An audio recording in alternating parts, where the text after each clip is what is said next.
I look exactly the way you wish you could. I look good, I look good. Come on. I'm in love with a girl that I call old school. Sipping on my brandy, I'm feeling brand new. Got the feather in my hat because I'm just that cool. You peeping at my alligators bent kinda slow. I look good, I look good. I look exactly the way you wish you could. I look good, I look good. I look good.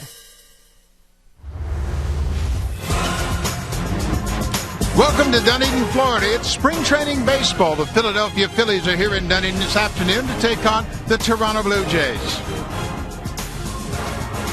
Hello, everybody. I'm Buck Martinez, along with my partner, Pat Tabler, and a very special guest, former Cy Young Award winner, Pat Henkin. Let's talk offense first. And, Pat, let's check in with you. Blue Jays were pretty good last year offensively. What has impressed you so far this spring about the way the Blue Jays are handling their offense? Well, a couple of things as you watch this team in the spring. They're balanced. They've got 4 left-handed hitters, 5 right-handed hitters. That's going to make it very tough for the opposition to pitch to them. And they've been very aggressive, especially on the bases. Their mantra this spring has been 2 bases at a time, and they're always looking to get that extra base. You've got a dynamic player in Brett Lawrie. You've got probably the best hitter in the American League in Jose Bautista. You've got full seasons of Kelly Johnson and now Colby Rasmus. J.P. and Sebia getting a little bit better, I think, with a year under his belt. This is a very good offense. Well, it all gets down to pitching, and nobody knows pitching better than Pat Henkin. Pat, last spring the talk was Brett Cecil. Velocity was down. How concerned should Brett Cecil be about velocity? You know, as you mature as a pitcher, you really learn to block it out. And I think one of the things as a young guy, you always keep checking that board. I think velocity is overrated. I think he needs to work on his location, spotting his fastball, keeping that changeup down, and really getting a new plan to attack righties. You will see a totally different Brett Cecil today. He's lost nearly 40 pounds in the offseason. One thing that hasn't changed is the potent bat of Jose Bautista. Back-to-back Hank Aaron Awards. He led the American League in home runs for a second straight year. He's swinging a hot bat this spring. A chip in your windshield.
Welcome back to Dunedin, Florida. Florida Auto Exchange Stadium here in Dunedin, the site of Blue Jays spring training. It has been a spectacular spring with the weather. Today the Philadelphia Phillies are in town, and Shane Victorino, their Gold Glove All-Star center fielder, will bat second in this lineup behind Jimmy Rollins.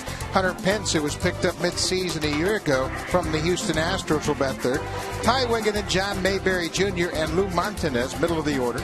Bottom of the order, former Blue Jays Hector Luna and Eric Kratz are both in the lineup. Michael Martinez will start at second base today, and they will face Brett Cecil, the left-hander. Cecil on the mound, making his fourth start of the spring, and the numbers last year just weren't very good for Brett Cecil. He actually gave up fewer hits than innings pitched last year, 123 innings pitched. And I think, Pat, the whole key for him is to keep the ball down, keep it into the ballpark. He gave up 22 home runs last year in those 123 innings. Yeah, it was crazy. I'll tell you what, Bruce and I sat on that plane looking at his splits, and we realized, you know what, we need to figure out a different way to attack these right-handers, and I think he's been doing a good job this spring. So Cecil, you can see his numbers from a year ago, and he will be faced with the switch-hitting Jimmy Rollins leading the Philadelphia Phillies. Rollins with a fresh new 3-year contract signed in the offseason. A 3-time Gold Glover, and he has always been a fixture to the top of the Philly order. First pitch of the ball game. Fastball for a strike. Pat, when we watch Cecil today, what are you looking for specifically as he faces right-handed hitters? I think the big thing for him is when he gets in those counts where he's going to use his changeup, he really has to focus on keeping it down, because a lot of times last year he was getting beat, not so much with pitch selection, but it was always about where he threw the ball. That middle in area where the pull side power to those right-handers. I think it's one of the things he's got to really keep it on the outside third. So many times they talked about the miles per hour last year. John Farrell doesn't think that that's a big deal. I don't either, to be honest with you. I think it's something that, as a pitcher, I wish they would get rid of it. You know, I remember when I was here with Clemens, you know, I said, man, if I was pitching hard as you were, I'd like it up there. But Clemens always insisted they didn't put the radar readings on the scoreboard. That's right. He didn't like it either. Breaking ball popped in the air to the right side. Jose Bautista, Mike McCoy takes it in foul ground. First out of the ball game. Let's take a look at the scouting report for Brett Cecil. We're going to do a little bit differently this year. We're going to talk about tendencies and the types of pitches that he throws and the percentages of those pitches that he will throw. I think the whole key for him is to establish that fastball. You see he throws it 53% of the time, and that will really set up his changeup. And if he's working on a downward plane, that's even better. I agree. Sometimes his hand gets a little bit late, and I think it has something to do with his tempo. He gets a little quick with that first step, and when his delivery starts, if he can just keep that tempo at a smooth pace and get that hand out in front and really pound it down, and that's the key. Center fielder Shane Victorino takes the first pitch inside. Victorino, like Rollins, will switch hitter. He, too, is the owner of a couple of Gold Gloves. There's a strike. When you talk about location, and obviously that's the essence of pitching in my estimation, and Cecil, we mentioned his weight loss.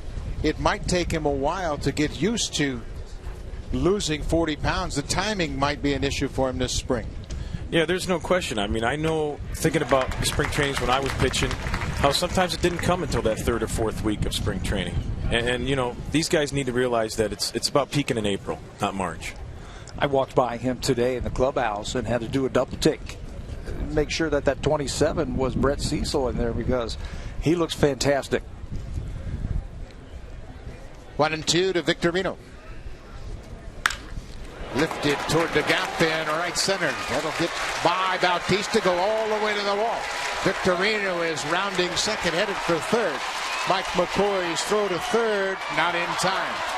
Cecil there to back up the play, and Victorino slides into third with a triple, something he did often last year. 16 triples in the National League last year for Shane Victorino. And that's what he can do. He can take this 1-2 pitch. It looked like an off-speed pitch on the outer part of the zone, but it was up just a little bit. He kept his hands back and rifles that ball into right center field. You're right, 16 triples last year.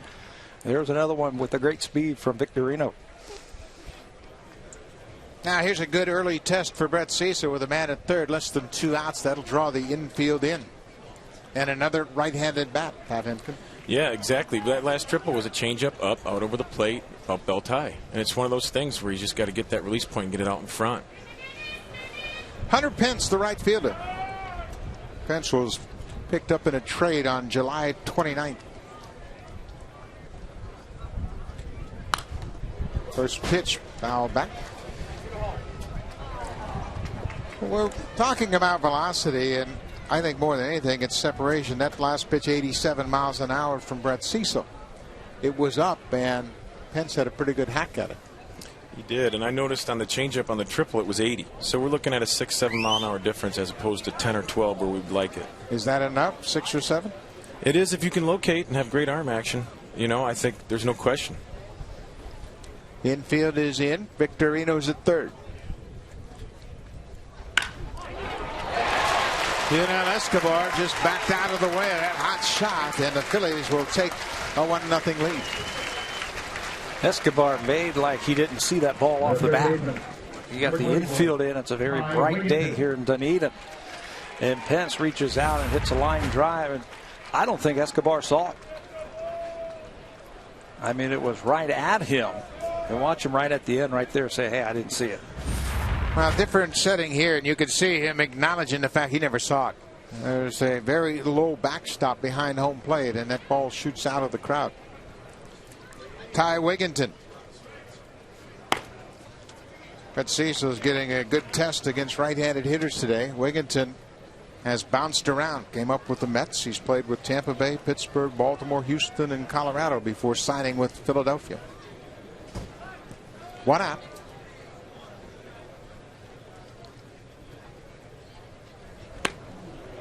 There's a good changeup. Difference in location effective. Right-handed batters can see that changeup if it's up. If you've got the good arm action, and Cecil certainly has that. He's got good arm action when he throws that changeup. When it's down, it's a little bit tougher to pick it up.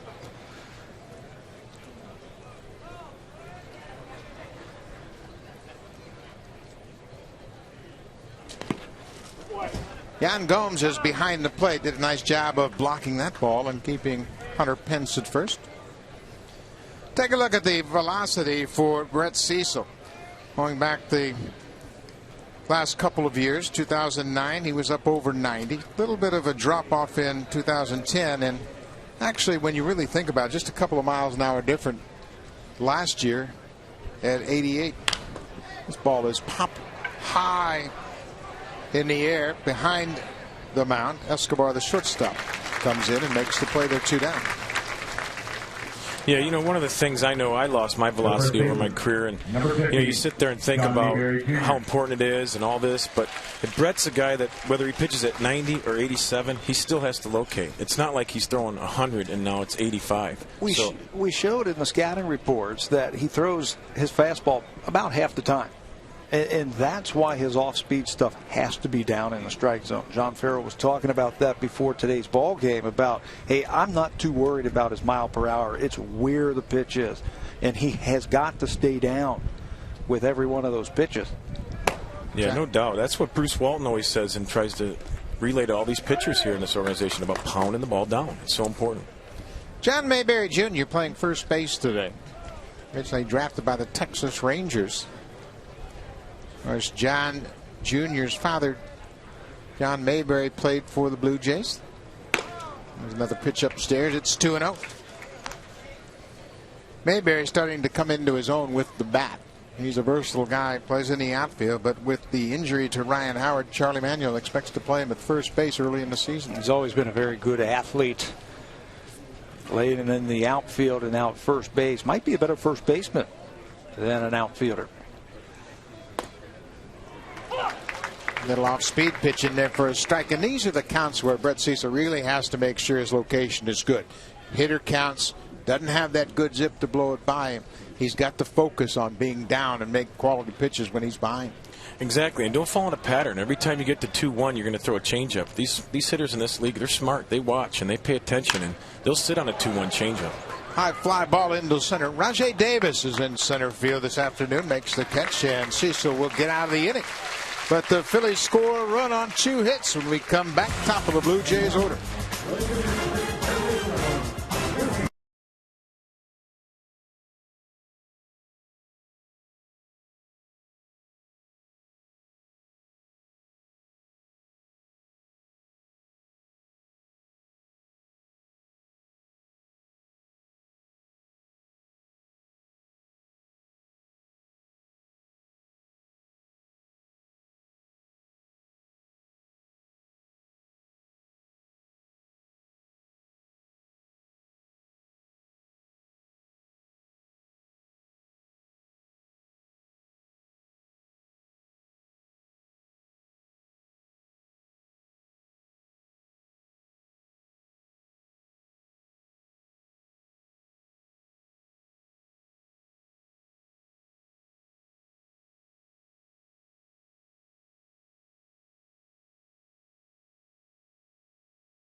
Back here in Dunedin, Florida, let's take a look at the Blue Jays lineup. Last year they finished 81-81, fourth in the American League East. Top of the order, Omar Vizquel and the great Jose Bautista.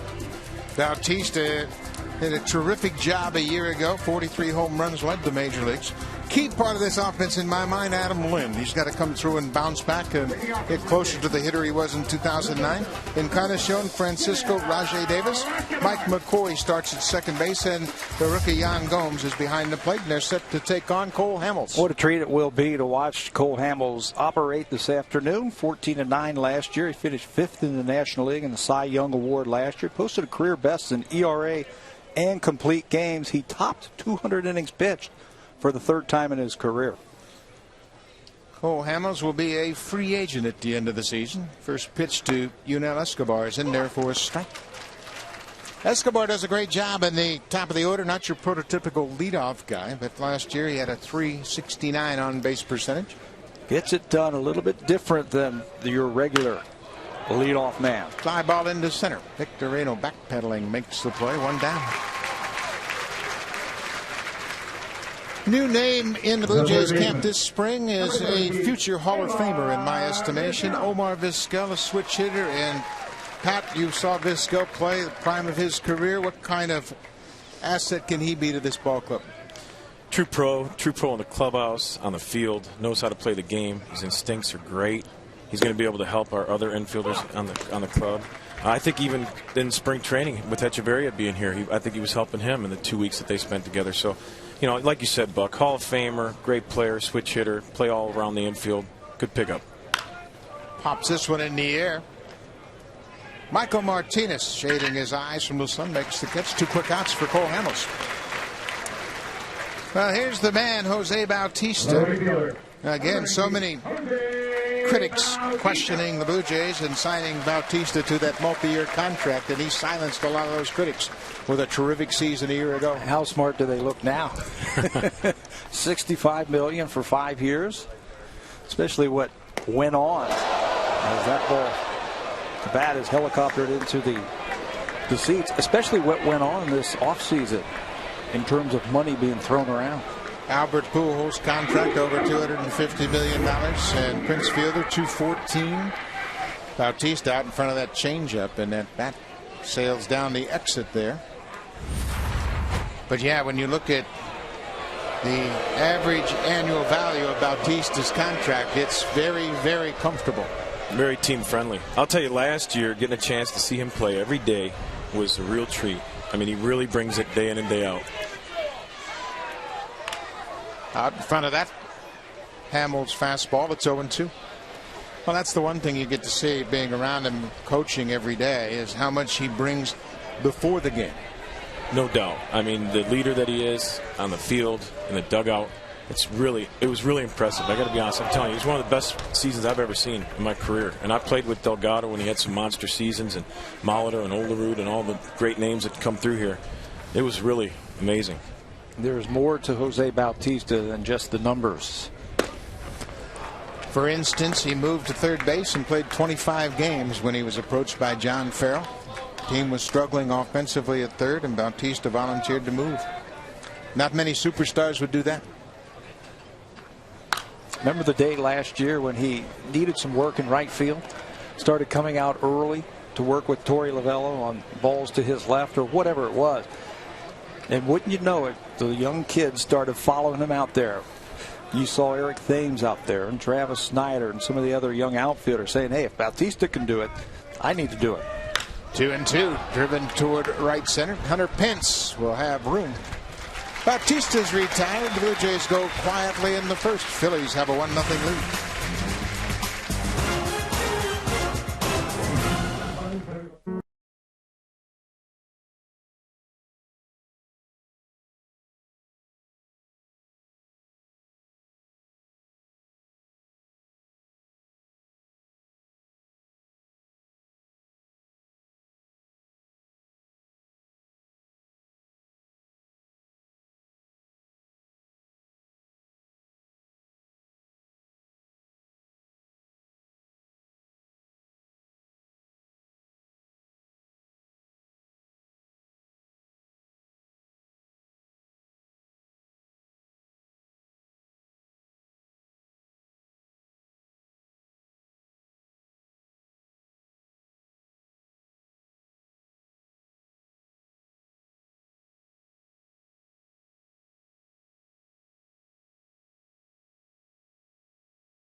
baseball had a higher ERA from their starters than the Toronto Blue Jays.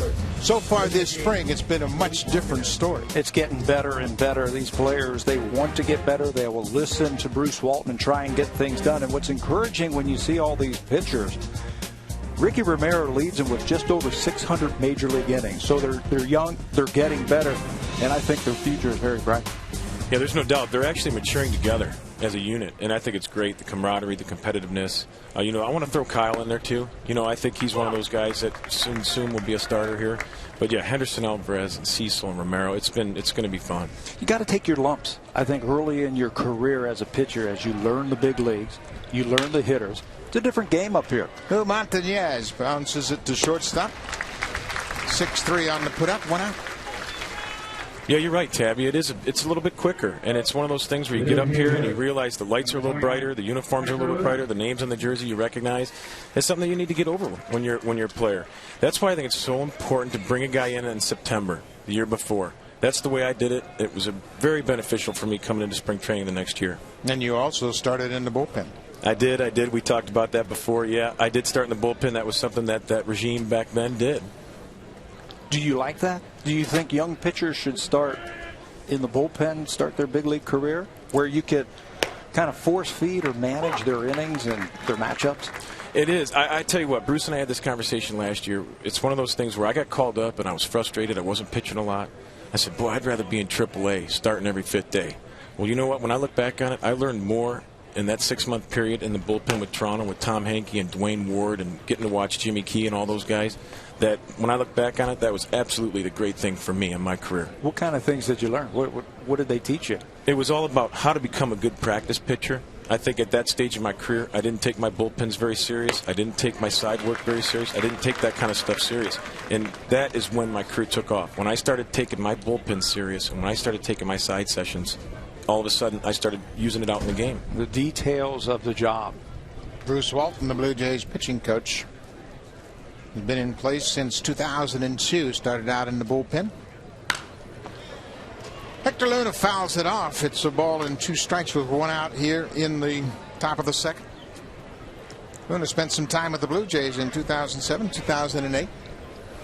You mentioned the work of the bullpen session, and it's interesting because you've pointed out in the past the starter pitches and then has 1 day to work on his trade. Yeah, 1 side day for 12 minutes every 5 days. So you get some quality while you're out there. And I think some of the guys, you're a little stiff, you're a little sore. You end up spending 12 minutes getting loose. So as you mature and you realize how valuable that side is, you realize that it's an hour before your side actually starts when you start to prepare. And you get loose to get loose. So you don't spend the whole bullpen throwing to get loose. Line drive into right. Bautista makes a shoulder-high catch. 2 down. Look at the difference in Brett Cecil. A year ago, he weighed 252 pounds. This season, he checked in at 214. And look at the difference in his face. And how can that affect the pitcher, dropping that much weight, adversely and positively? Timing. I agree with what we talked about earlier. His timing is he's gonna have to get used to pitching with this 214 body frame, and that's what we're seeing right now. We're seeing his release point off a little bit, but I think come April he's going to be right where he wants to be. Eric Kratz, the catcher, is batting. Takes the first pitch, strike. That much weight, it's like pitching with mini-me around your waist. Almost 40 pounds, and he's a different guy. Plus, he's a little more focused. You can see him walking around this club. He just looks like a different guy overall. Right. And, you go back and look at last year, he actually was very consistent at giving us 18, 19, 20 outs. I don't know the numbers. I don't when have he came back. When he came back. And then that stat they showed earlier about his stats from this year to last year. Run support and bullpen help will do wonders for a starting pitcher. Yeah, the ERA wasn't very different. The opponent's batting average wasn't that different. Had a good changeup, a 1-2-3 strikeout and a 1-2-3 inning. Brett Cecil bounces back after giving up a run in the first.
The season opener is presented by Honda. The Blue Jays will take on the Boston Red Sox Monday, April 9th. That season opener is sold out, but there are plenty of tickets available Tuesday and Wednesday. Call the Blue Jays directly at 416-341-1234. You can log on to BlueJays.com or stop by most Rogers Plus location for tickets.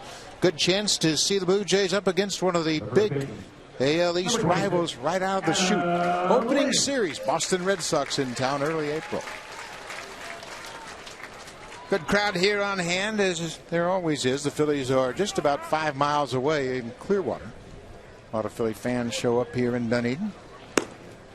We didn't mention Adam Lind. I think Adam Lind is real key to this team offensively this year. He's got to bounce back. In the first few months of the season last year, he was pretty good. But, boy, what a dramatic fall-off in the second half. Yeah, he was raking early in the season. I remember that series he had in Texas. I think he hit 4 or 5 home runs. He was driving the ball to left field, out of the ballpark to right field. And then he had that back problem that really took away his power. And I think it affected the ball club. And in particular, I think it affected Jose Bautista. Bautista stopped getting pitched to once Adam Lind went down. Bautista's power fell off in the second half, and he became a little less patient. There's a strike from Cole Hamels. It's 3-1. You have played first base. You've played in the outfield. What are the challenges that Lind's facing physically playing first base every day? I think throwing it would be more important than the back problems that he had last year. You're making different throws from the outfield. First base, you're going down underneath. But he handled it quite nicely, I thought, last year, the transition. He played well. It was just a matter of staying healthy. And he took a different approach in the offseason and concentrated more on his cardio work in his core area. Thinking about doing, basically, you do squats for 9 innings at first base as you get set for every pitch. He was a DH the year before. He never saw the field. But for a few times in the outfield, and all of a sudden he was asked to play the first base position. It'd be tough on the body. Edwin Encarnacion, and that's right, he is in left field. John Farrell is playing him in left field this spring just to get an idea whether or not he can handle it during interleague play.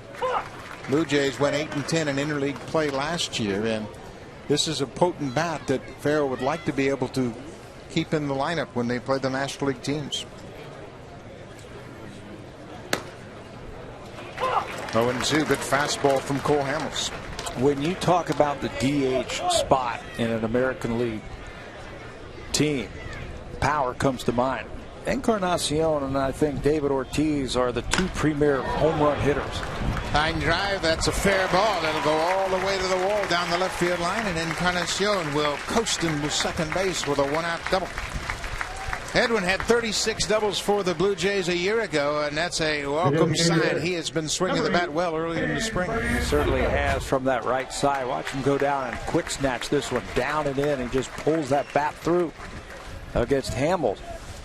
Playing left field this afternoon. Last time he played left field, he had a couple of home runs against the Yankees.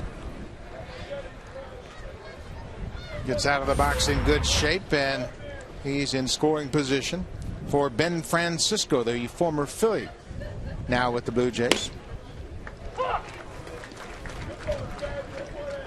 Francisco gives the Blue Jays a backup outfielder with experience.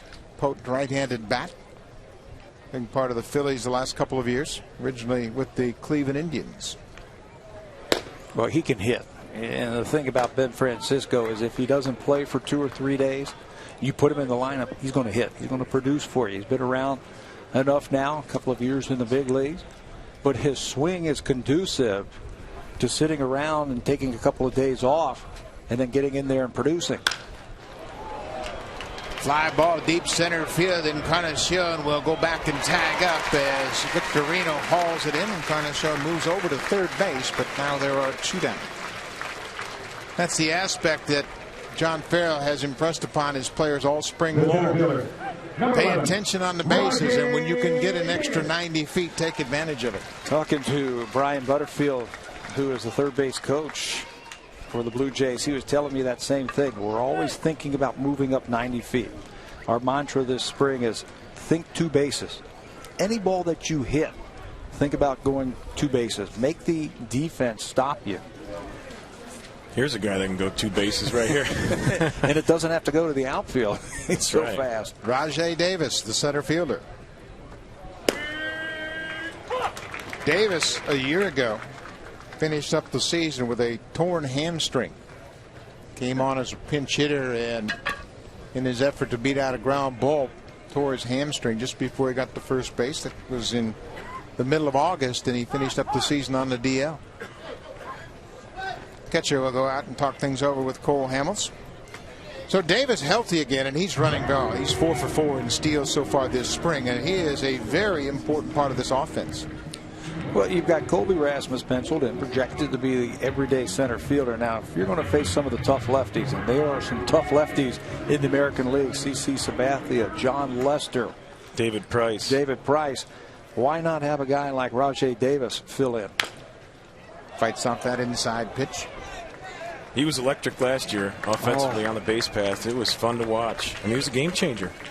Whenever he got on base, something exciting happened. Heck, remember the first inning of the first ball game last year? He was on first base and steals with Jose Bautista at the plate. And people forget how much it messes with you as a pitcher. Because now I'm concentrating on Raj, and here I lay a ball right down the middle to the next hitter. So this is why base runners stay in foul territory, so they can have a better angle and get out of the way. This sails right over the head of Edwin Encarnacion. He's got to duck out of the way quickly to get out of the way of that foul ball. How about the lead from Encarnacion there? How aggressive it was down the line. Cole Hamels can bounce change-ups or his curveball, especially with 2 strikes, so be aware of that. 0-2. There's a breaking ball that's inside.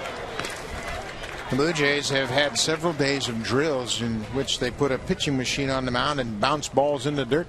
Have their regulars out running the bases, anticipating that ball in the dirt. 1-2 to Davis. 2 down. Inside. We mentioned the Blue Jays and the fact that they were 5th in runs scored a year ago. But now they project to have even a more consistent offense. Off-speed pitch. A little bit better balance, I think, offensively with the lefties and the righties. Some changes in the offseason. Projected 18 different players on the opening day roster this year as opposed to last year. Good at bat by Davis. He works the count to 4. Mike McCoy is on deck. Davis had a great spring a year ago for the Blue Jays. Swung the bat very well. Came out of this shoot with high expectations. Payoff pitch. Wigginton at third. Davis is retired, and the Blue Jays leave one on base. After 2 complete here in Florida, Philadelphia leads it 1-0.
The Blue Jays will have a series of collectible bobbleheads, and they will start on May 20th. Brandon Morrow's bobblehead will be given away on Sunday, May 20th, when the New York Mets are at Rogers Center. Yunel Escobar, the shortstop, June 3rd, as the Red Sox are in town. Bobbleheads will be given away, and Ricky Romero's bobblehead will be given away August 19th against the Texas Rangers. The first 20,000 fans each game will receive a bobblehead. Buy a flex pack and collect the full set.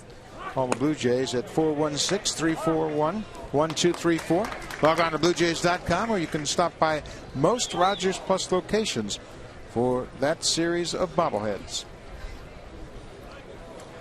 Ricky Romero has been kind enough to join us down in the dugout. And Ricky, we have talked about this 5-man rotation so far this spring. You guys are all putting up pretty good numbers. How do you feel about your rotation? I feel great. Everyone's made big strides, and we all know what we can do, and seeing these guys work day in and day out has been tremendous. And having Dustin back and everything he's been through, I'm happy for him and happy that he's feeling good and ready to go. And just like the rest of the guys, we're all putting in our work and just hoping we have a healthy year. Ricky, last year you had a great season. How can you take it, or what have you been working on to take that next step? Just continue to build and get stronger. Last season's over with, and it's time to move on. Different things that I wanted to work on in this spring, I've gotten a chance to work on them, and definitely feels great. Let me ask you about your catcher, J.P. Arencibia. It seems to me he got better as the season went on last year, and this year he's made a change with his glove. Have you noticed Arencibia really working hard on his ability receiving the ball? To me, JP has always been great. He's done a tremendous job, and I haven't really seen the difference, honestly. He catches me so well and knows me so good that when we're out there, we work together so good that, we always have a game plan, and he knows what I can do, and, we stick to that game plan. John Farrell has talked, Ricky, as his ball is blooped into left field for a base hit. John Farrell has talked about your curveball and how important it is to offset some of the other pitches that you show, the firmer pitches, the fastball and the cutter. How's that coming along? It's coming off great. I talked to John and Pappy about it, and they wanted me to throw the curveball a little bit more and use it a little bit more because, they told me they're like, it's pretty good. So, why not use it more and use it to your advantage? So I've been using it a few more times these past few outings, and it's coming out great. The cutter, the times I've used it, it's been successful, and I'm happy where I'm at right now, and like I said, you just continue to get better from here. Ricky, you shored up the bullpen with a veteran in Francisco Cordero and a hard-throwing Sergio Santos to finish off the games. What's your impression of the way the bullpen has been restructured in the offseason? I think Alex did a tremendous job. We have a lot of veterans. Darren Oliver, too. Can't forget him. Just the leadership and the veterans that we have down there with Casey already there, Frazier already there. I think we're going to be great. The bullpen depth is tremendous, and it feels good to know that you have guys that you can rely on and veterans that have done it before, and I'm pumped to see them get to work. For a starting pitcher to look down in that bullpen, and you see really a lockdown bullpen, a guy for the 7th inning, a guy for the 8th inning, and a guy for the 9th inning, a couple of lefty specialists. How does that change, or does it change the way you take them out? It doesn't change it at all. I'm trying to go 9 innings every time I take the ball, honestly, and or try to just go as deep as possible in a game. But definitely feels good that you have established, an established closer, and you're comfortable leaving with the lead. Ricky, expectations in the clubhouse are a lot higher than people might recognize, and there are a lot of things that have to go right for your ball club. But what do the players think as far as their expectations this year coming off a 500 season? Well, our expectations are obviously high, and we understand that we have a lot of work to do, and everyone's working hard. I've said this before. I've never seen the attitude like this, the way the clubhouse is, since I've been here. I've always seen it. It's kind of been like, all right, well, this is going to be a rebuild year, this and that.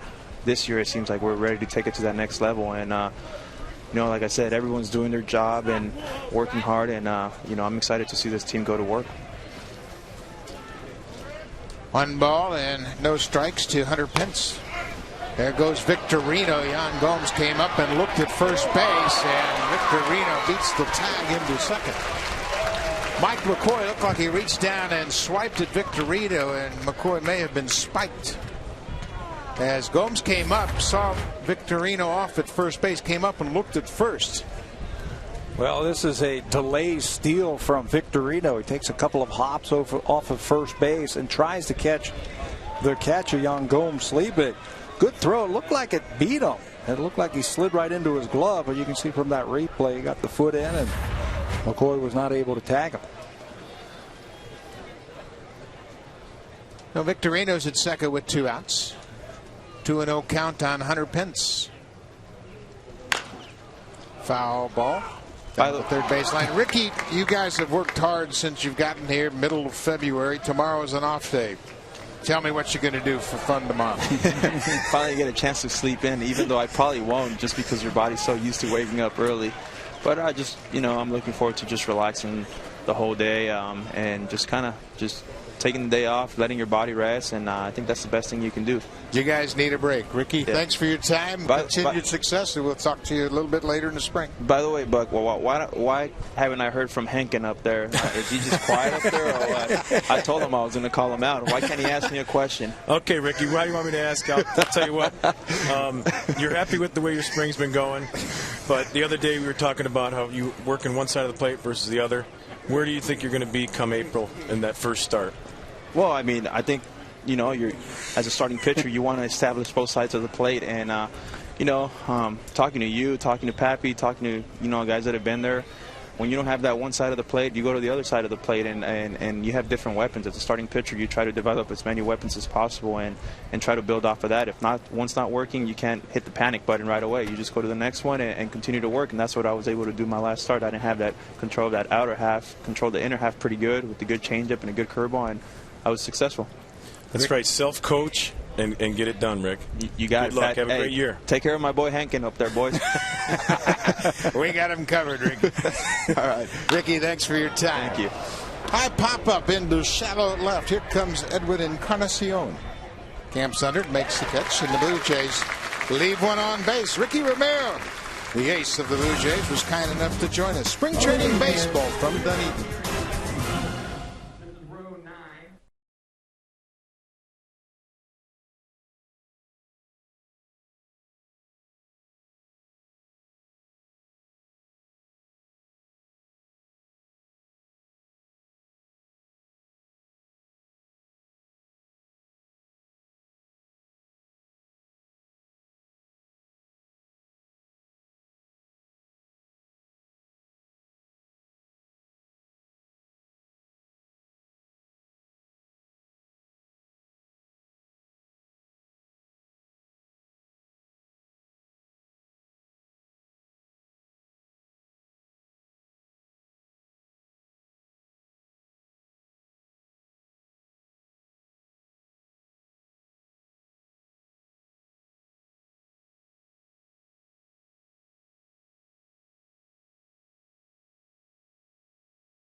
The Blue Jays have gone back to their original logo in respect of their great history over the 35 years, and you can pick up all the merchandise at jshop.ca.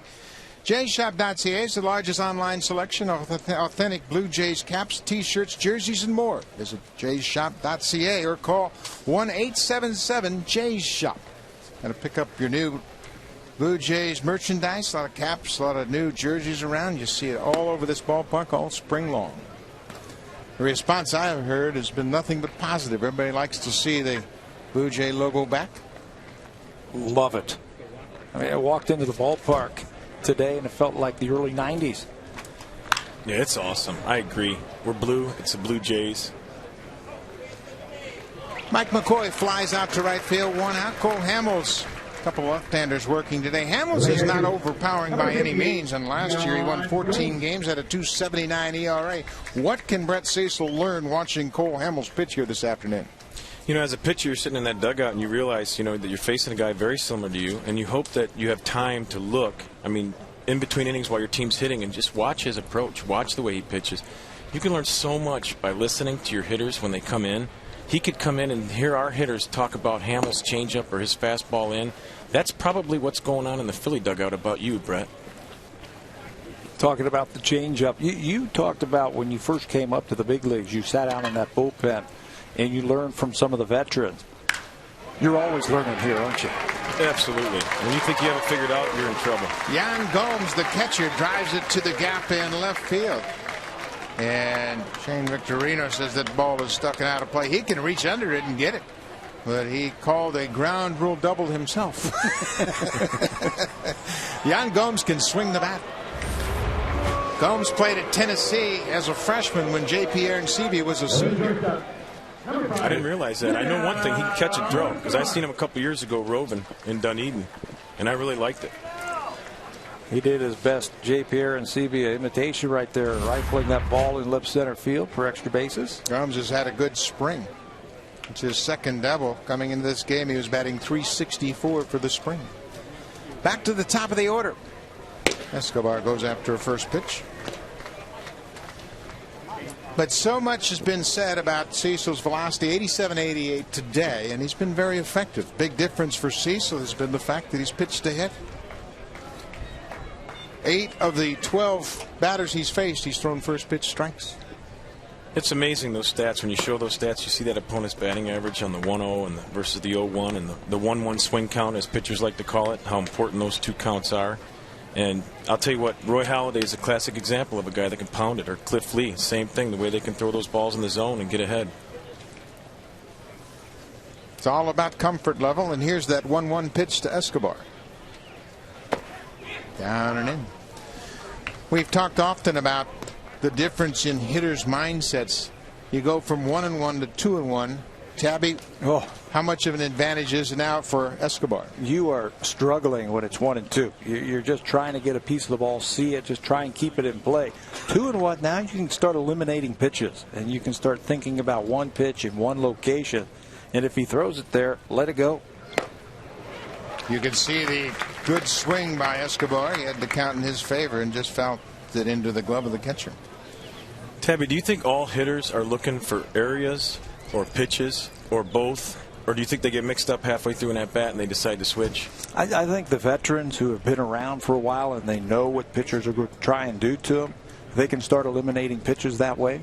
Not necessarily looking for location, but looking for certain types of pitches in certain situations. If you do your homework and you do your video work and you say, hey, this guy likes to throw this pitch at this count in this situation, if you've got that already registered in your mind, then you can eliminate the curveball or eliminate the changeup. But is it that easy as a hitter when you're up there and the crowd's on their feet and you're competing and your adrenaline's rushing? I mean, to remember those statistics and those numbers, I don't know. I've never had to do that. Ball is bounced past Ty Wigginton down the left field line, and the Blue Jays have tied it up on a one-out double by Yunel Escobar. They kept feeding Yunel Escobar off-speed pitches, and he was sitting on it that time with 2 strikes. Approach a little bit different with 2 strikes. Stays back just a little bit longer. Ball down, and then he just bounces it by Wigginton, the third baseman, for extra bases. This base hit is a result of the fact that Escobar worked the count. Got a 3-2 pitch. Had seen everything that Hamels has to offer and then bounced it past the third baseman. So it's a 1-1 ball game here, bottom of the third inning. Omar Vizquel popped to second his first time up.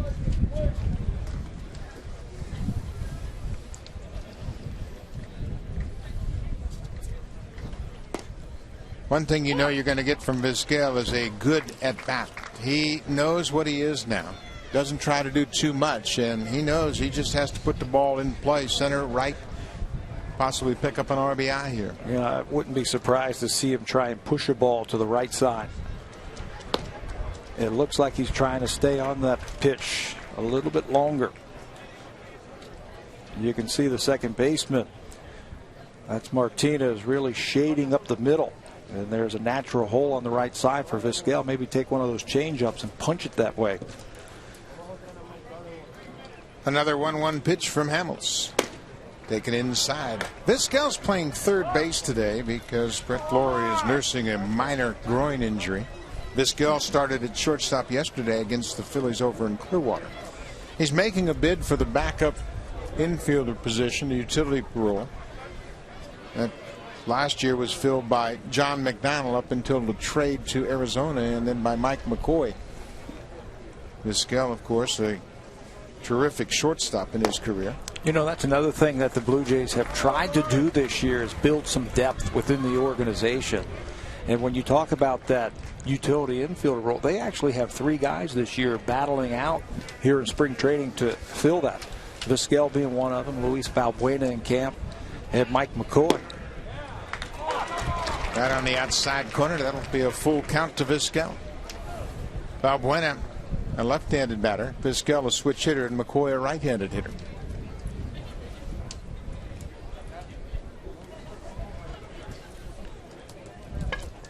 Three and two, one out. Escobar at second. Base hit left side. Lou Montanez comes up throwing. Escobar will stop at third. Vizquel delivers a base hit to left. Vizquel, as we mentioned, filling in at third for Brett Lawrie, and what a spring Lawrie has had so far. You know, the impressive thing about Brett Lawrie, he's not just hitting 2-0 get me over fastballs. He's having good at bats. He is working the count. John Farrell was telling me about at bats that he has had this year where he'd fallen behind 0-2, got back into the count, and taking good pitcher's pitches and rifling the right field off the wall. I mean, so that is a very strong 609. That's strong. How do you have a weak 609? Just look at my baseball card. Jose Bautista, runners at the corners. Big cut and a foul back to the screen. Lawrie has a strained groin. He played in the game the other day, got a base hit, stole second, and scoring from second base on a base hit, he felt it tighten up a little bit.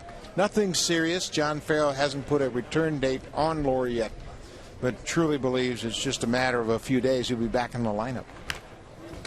Well, he plays so hard. You know, he's got 4, 5, 6 stolen bases already down here in the spring, and Farrell was telling me today, he said, look, the only way to slow him down, I got to take him out of the lineup because he plays the game so hard, Pat. We talked about him the other day in the coach's room, and I'll tell you what, I said he's a Kirk Gibson at third, and one of the older coaches said he's Pete Rose at third. What a combination. I mean, just all 100% every inning of every game. He's electric.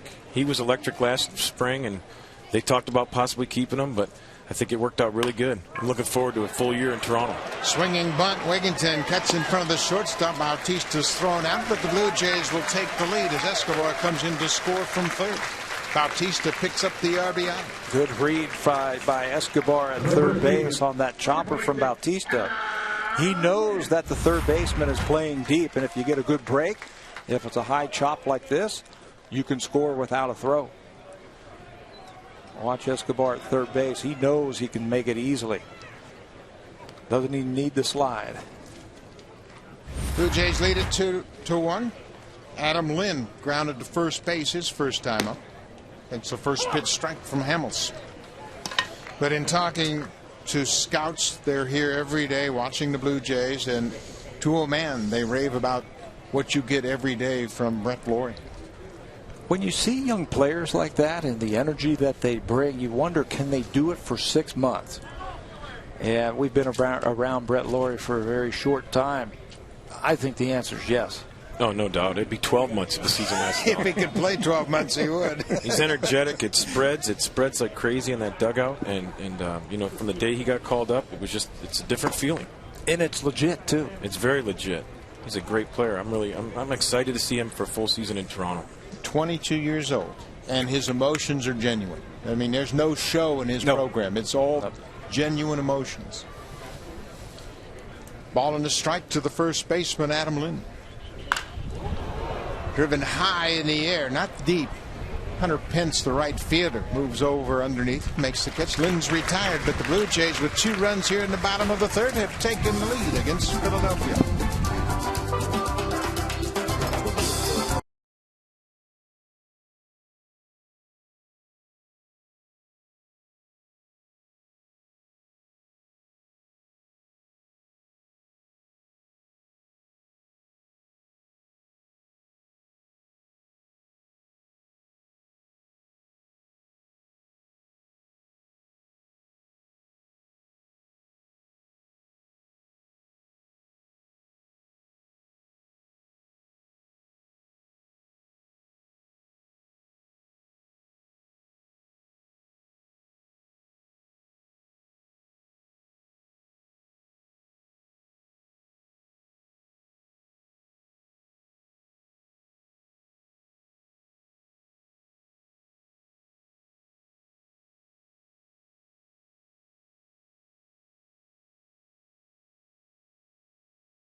Opponents in April. We mentioned the Boston Red Sox will be in town for the season series opener, the 9th through the 11th. Baltimore will follow them into town.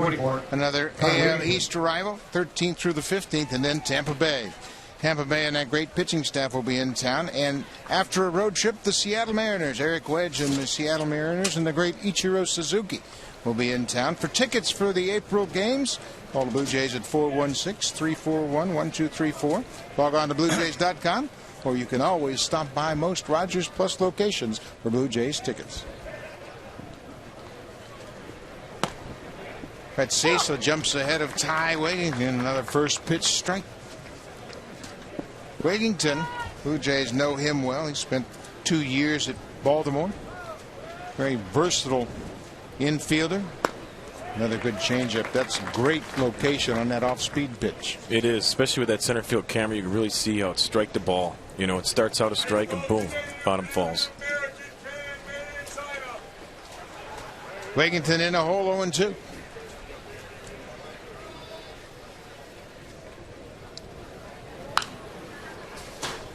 You can see the difference too. 0-2, and I know that Tabby is a hitter. 0-2, you feel very defensive, and the Blue Jays have been very aggressive all spring long, just pounding that strike zone. And that's one of the things that John Farrell and Bruce Walton wanted to get into the heads of these pitchers this spring.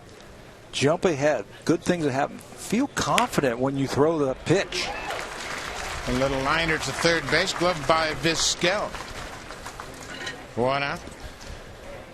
Pat Henkin, we talked about pitch counts and how batters change when pitchers pitch aggressively. You can see the hitter average after no 1 count, 219, but boy, it jumps dramatically when that pitcher falls behind. And it's amazing. You show that stat to the pitchers and they'll be like, wow, you know, they know it, but for some reason you get out there, it's just not that easy to groove it in there. And, you know, most big league hitters will take a first pitch swing to keep you honest. And I think that's where having no fear. When you watch Roy Halladay pitch, or you watch Cliff Lee pitch, you watch Ricky Romero pitch. John Mayberry Jr. lifts a fly ball into center. Davis over in the gap makes the catch. 2 quick outs here in the 4th. They have no fear. They are pounding the strike zone. David Price. Now, their stuff is outstanding. I get that. I understand that. But it's here it is. Go ahead and do what you think you can do. And they jump ahead. It's 0-1 before you know it. Before you know it, as a hitter, you're walking back to the dugout. Yeah, one of the things I always said was get ahead and get out of the middle. I don't care which side you want to go. Let's just get ahead and get out of the middle. If this is your dominant side, let's stay on the arm side. Lou Montanez, the left fielder, grounded to shortstop his first time up. Brett Cecil has settled in nicely after giving up a run in the first. When do young pitchers finally realize, hey, I can trust my stuff and throw strikes. These are just hitters, and I have a way to get them out. It's such a humbling game. You know, you have that one bad inning or one bad game, and your confidence really gets crushed, and you're waiting around 4 days to get back out there. I think that as a young pitcher, you know, like take Ricky, for instance. I seen Ricky in Double-A when he was struggling mentally, and now I see him last year and get to watch all his sides. It was awesome. I mean, he was so confident every fifth day.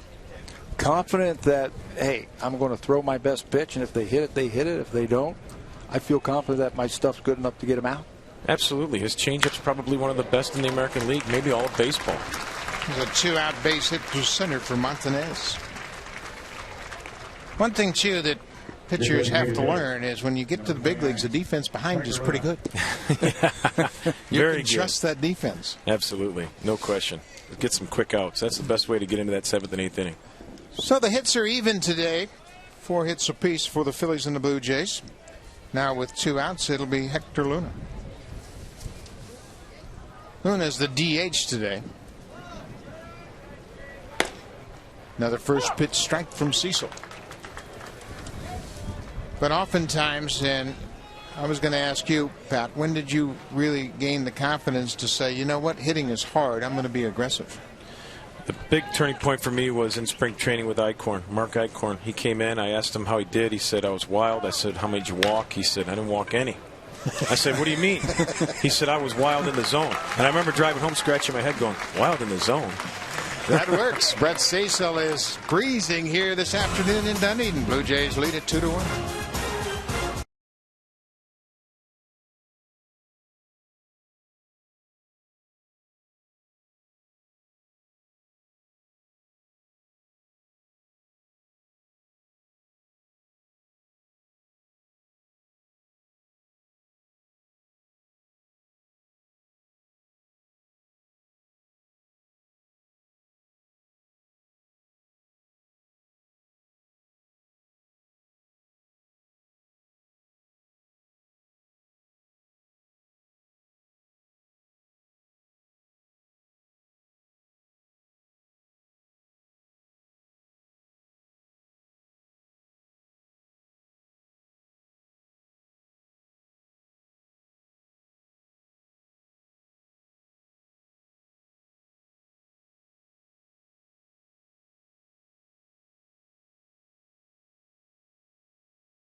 The Tampa Bay Lightning.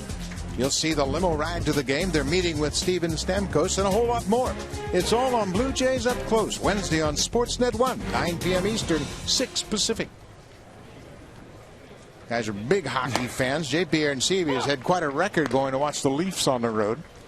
I believe he's 5-0 whenever he's in attendance when the Leafs are playing on the road. They're going to take him around as a mascot. Yeah, good luck charm. I know he's got a lot of those guys coming out to the Rogers Center and taking batting practice with him. Edwin Encarnacion doubled his first time up back in the second. Takes a pitch downstairs. I mean, this is the one thing, too, you see. We talk about pitch counts, and here's another good hitter count for Encarnacion, 2-1. Sit on something right here. He's a low ball hitter.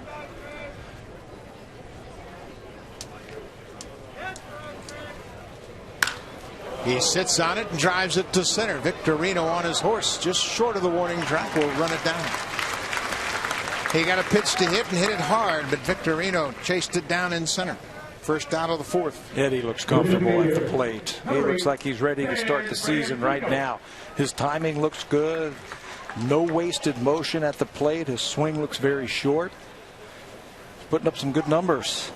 He's in very good shape, too. He's lost some weight in the offseason, and he's looking forward to having a big year. Good start to the season. Ben Francisco makes a breaking ball for a strike. He's also one of those guys that's good friends with Jose Bautista. I think that they talk a lot of shop about how they're going to attack the opposing pitcher. I think Jose's definitely helped Eddie. You know what? I had that conversation with Jose Bautista last year. I would always see them talking and all that, and he said, hey, look, Edwin Encarnacion's a very smart hitter. They talk about how pitchers, what they try to do to him. He's always in the cage. He's always toting his bat around with him. But he said he's really starting to get into watching film. Bautista has taught him how to watch film, and now he's just drinking it up and really getting into that film room and learning and having a plan when he steps into that batter's box. Yeah, there's a lot of guys that will sit in there and look at that video screen for hours, but they don't know what they're looking for. Bautista understands what he's looking for and will watch for patterns. And he's passed that along to Encarnacion. Full count to Ben Francisco. Even our pitchers in the dugout, they need to ask Jose about how they should attack opposing hitters. I know I did. I know we did when I played. And I mean, you can learn a lot by talking to a Jose Bautista on how I should pitch to Jimmy Rollins. Jimmy Rollins couldn't find the handle, and Francisco will reach first. Who'd you used to talk to? Mine was Joe Carter for me, and Alomar. And Alomar actually told me that I was tipping my pitches. That's when I started going, keeping my hands at my belt. Seriously? Yeah, I used to go over my head. We are now joined in the dugout by Brett Cecil. Brett, congratulations on a good outing. How do you evaluate yourself this afternoon? I think it was pretty good. Real happy with today. Pitch location was good. The pitches that I wanted up were up, and didn't miss, but a few times up in the zone, and, it was where I couldn't get hurt, so it was a good day. Hey, Brett, Pat Henkin here. Hey, I know your fastball command was a lot better today. I know I didn't see as many balls up in the zone. What's one of the things that you use as a technique to slow yourself down and get that hand out in front? Just try to stay back on the backside a little bit more. And, I had a problem earlier in my career I'd pause in the back. With my throwing hand, I'd pause back there and then start again. But now it's continued to move and everything with my windup. So when I break my hands, it's continuing to move. So it's a lot better.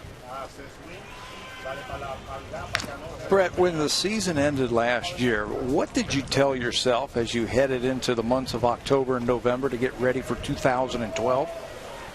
Just that I was going to work harder than I've ever worked before and pretty much go from there. That was all I told myself going into the offseason and took it seriously, took it very seriously. I've taken baseball serious since I was, 15 years old, but, after last year, it kind of put new thoughts in my head, and I tried to work even harder than I had before, and I feel like I did that. I don't feel like there's any, there's no question in my mind that if I have a bad game, it's going to be because I didn't work hard enough. It's just going to be that it wasn't my day. John Farrell talked about you are paying attention to details now. What does that mean? Well, for me, paying attention to detail is doing the extra stuff for me. I'm not, when I'm throwing and warming up, for a regular day of practice, it's not just throwing to get the arm loose. It's throwing for a purpose, working on what you can when you don't throw off the mound, during a side day. And, just trying to, even when you're just throwing. There's some details right there. You can never take yourself too seriously on this team, I see. Apparently not. Well, Brett, go ahead. No, just, even when I'm not throwing in the pen, just trying to keep everything as natural as possible. As a push button, here comes Francisco. He's going to score. McCoy's going to reach, and the ball's thrown away. Rajay Davis is headed toward third. He'll be stopped there. And they get the ball back to the infield, and Davis with a big bluff down the line. Oh, boy, that's right out of the Tampa Bay Rays playbook right there. Cash in first and third, push bunt. You get a run in. McCoy gets a base hit. And you make the defense make a play on you.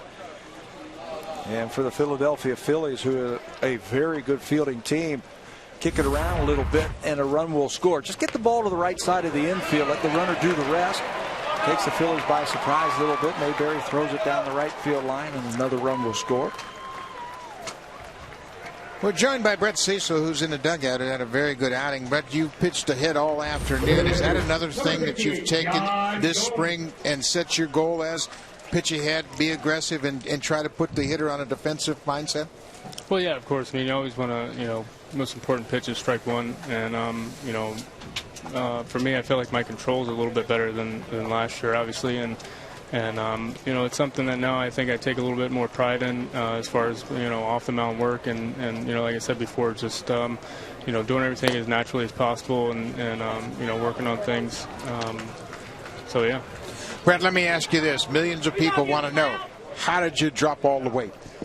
Like I said, just basically worked really hard. The workouts were a lot more intense, and just kind of ate less and more times during the day, and kept it with a lot of protein. And I was telling my wife I didn't really think I changed my eating habits. Before I wasn't eating fast food every 7 days a week or anything like that. But, late at night was a big problem for me, eating late at night and going straight to bed. So, and I think in about 4.5 months I haven't had anything to eat past 7:30. So that's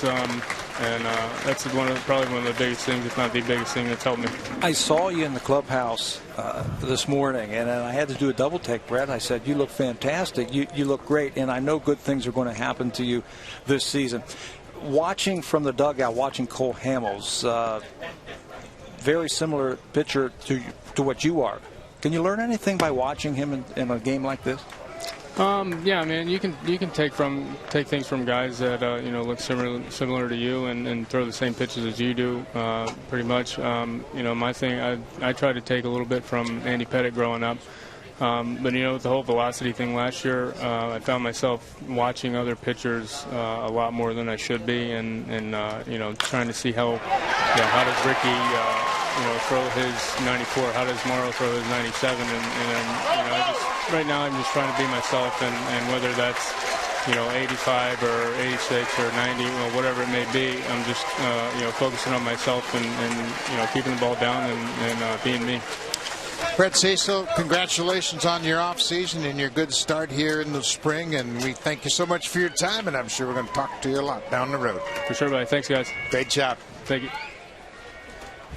Well, we talked about a young Gomes. He can swing that pole, and he pulls this pitch. It's elevated by Hamels, and with the infield in, doesn't give the defense much of a chance. Hits the third base bag. He'll have his second double of the afternoon, a couple of RBIs, and it will knock Cole Hamels from the ballgame. Hamels leaves after giving up 5 on 8 hits, and when we come back, it'll be a new Philadelphia Phillies pitcher. 5-1 Blue Jays.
As evidenced by the sunflower seeds dumped over Brett Cecil as he was in the middle of our interview. And this is a closely knit group, and we want to break down Brett Cecil. Same guy in the second half last year. When he came back from the minor leagues after being demoted at the end of April, he was a pretty effective pitcher. The numbers aren't that much different than what we saw in 2010 when he won 15 games. Yeah, it's amazing as a starting pitcher. I'll tell you what, the bullpen and support, run support is so critical. It's out of your control, too. When he won those 15 games, he was getting something like 6-7 runs a game. Pitching on those days where you're facing David Price and John Lester, you got to be extra good. No doubt. Sometimes you get lucky at the beginning of the year and you get in that good slot. And it just seems like every fifth day they score a run. New pitcher for the Phillies is the veteran Chad Qualls, 33 years old. Last year with San Diego in 77 games, he went 6-8. Misses with the first pitch to Escobar. Escobar does a good job of working the count, getting the count in his favor. That's why you see him at the top of the lineup for John Farrell's team. Got a very good career on base percentage, and they like him up there because if you do make a mistake from that leadoff spot, he can pop one out of the ballpark. Yan Gomes at second base. On the outside corner, that evens the count at a ball and a strike. We mentioned Gomes. He was born in Brazil. He's of Cuban descent. He moved when he was 12 years old from Sao Paulo, Brazil to Miami. Went to high school in Miami and then went to University of Tennessee to play baseball. Fly ball right field. Hunter Pence giving chase over in foul territory, and it's out of play. He played baseball at Tennessee. He was a freshman when JT was a senior. And Yan Gomes is a very interesting guy because he can play first, third, and he's a catcher. In this day and age, when you're trying to get an advantage with the 25-man roster, he becomes very interesting. That's one thing that the Blue Jays are not lacking in their organization is a lot of good young catchers. Here's another one.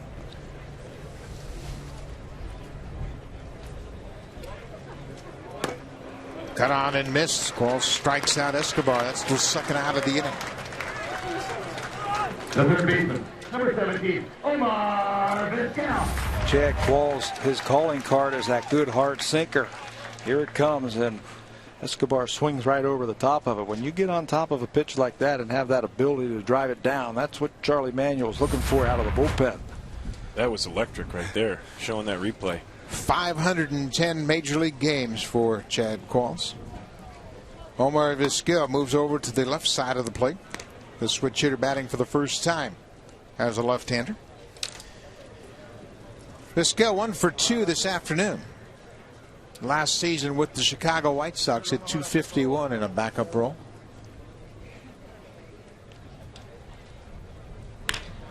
Pulled on the ground. Michael Martinez, the second baseman. Vizquel's retired. Qualls comes out of the bullpen and quiets the Blue Jays. Yan Gomes having a good day at the plate. A pair of doubles. He's driven in 2.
Is the veteran Carlos Villanueva. Villanueva was a very important pitcher for the Jays last year, initially out of the bullpen, and then he made 13 starts. So Villanueva will work the fifth, and we are pleased to be joined now by the skipper of the Blue Jays, John Farrell, from the dugout. John, give us your assessment of Brett Cecil today. You know what, Buck? This is the second outing that he's pitched down in the strike zone much more consistently than his first outing, and I think as we've talked both internally and to Brett directly, it's not a matter of velocity. It's being able to command his fastball on the bottom of the strike zone. It makes his changeup that much more deceptive. And he has 4 pitches that he can throttle a hitter or disrupt their timing back and forth. So another positive step for him. He followed that up his last start down in Fort Myers. You were talking about that earlier today, that he was very good. Did you see the same stuff here this afternoon? Yeah, Tabby, I think what we're seeing is a little bit more looseness in the arm, particularly out front at the release point. I think early in camp and what we saw last year, he had a tendency to be a little bit more stiff. Whether or not that's the result of a reshaped body, as he's committed himself to doing just that, but he's put himself in a much better position to repeat the release point and to command all of his pitches. John, you pitched. How long might it take for Brett Cecil to realize he's not packing around that extra 40 pounds and really get comfortable in his new body? I think that's ongoing as we speak. He talked about being a little bit more quick, just a little bit more life in his body, maybe his arm being a little bit more quick. And really, I think over the last 4 work sessions, the last 2 games, the last 2 bullpens, that has become more consistent. And I think he's just gaining comfort through repetition. When you look at your staff this spring, the one thing that jumps out dramatically to me is the elimination of walks. You guys have really been aggressive. How much does that please you as the manager? Well, Buck, you're talking about the basics of pitching, and I think when you look back to the way we performed a year ago, we walked far too many people. We've got a number of guys that can rack up some strikeouts, which is a positive, but the tone that we've tried to set from day one is for our starters to have the mindset of working deeper into games, pitching more quality innings. And that comes with 2 basic fundamentals, first pitch strikes and 1-1 strikes, and that makes life a lot easier for those guys on the mound. Did that start when you got here to Florida, or did you talk about that at the end of last season and maybe through the offseason? Tabby, probably more directly to pitchers throughout the offseason. We felt internally at the end year-end meetings that we had last year that we knew that our rotation had to take a step forward. We pitched the second most number of innings by a bullpen in the American League, which that's not a good recipe. So I felt like the area that we could make the most readily adjustment and improvement was in the rotation, and guys have taken that to heart and have applied it out here at least in the first 2 weeks of games here. John, you're seeing Carlos Villanueva, and he's continuing that pattern. He's pitched ahead. This guy's pretty important for your bullpen in a couple of different roles. Yeah, I think at the opening of the conversation here, I heard you talk about the role that he was in last year, and he fits best when he comes in out of the bullpen, either as a long guy. He served well in the rotation for the time we needed him. But in some games where our starter checked out early, he kept the game in check. He's got the ability to attack left-handers with that changeup, and he pitched very valuable innings, and we're going to need that out of him again this year. Another good off-speed pitch, and Villanueva is ahead 1-2. Your bullpen seems to be a little bit deeper than last year. You've got some good arms down there. How much does that make your job a little bit easier? Well, Tabby, time is going to tell that one, but I think we come in with a much more clear and defines roles more defined. Last year we had 2 guys that didn't break camp because of injuries in Francisco and Dotel. We had 3 guys vying for that closer role, and spring training was a time to sort that out. It was a state of flux pretty much throughout the course of the year last year, and the acquisition of Santos, Oliver's experience from the left side, Cordero, who his track record and career performance speaks for itself as a back-end reliever. But at the same time, the roles are a little bit more defined. So we're starting at a much more advanced place this year than a year ago. Quick inning for Carlos Villanueva. John Farrell, thanks for your time. Okay, guys. Talk to you later. It's all Blue Jays, 5-1 here in Dunedin.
Blue Jays will present Junior Jays Saturday again in 2012. It's presented by Boston Pizza.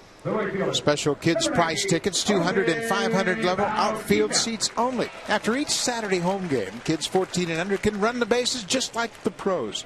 Call the Blue Jays for more information on tickets at 416-341-1234. You can log on to BlueJays.com or stop by most Rogers Plus locations. Blue Jays, Junior Jays Saturday, always a hit with the kids.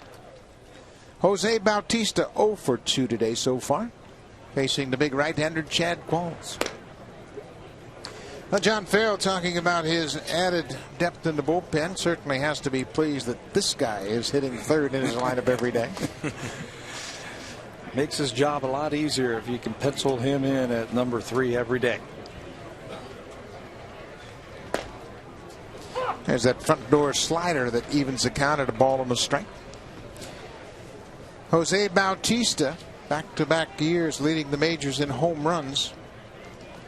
54 and 10 and 43 home runs a year ago. Line drive left field. Sinking line drive. Nice play by Lou Martinez as he takes one away from Bautista, first out of the bottom of the 5th. Montanez, a former first-round pick of the Chicago Cubs. Looked like an off-speed pitch that Bautista is a little bit out in front, and he can't get the leverage to the ball.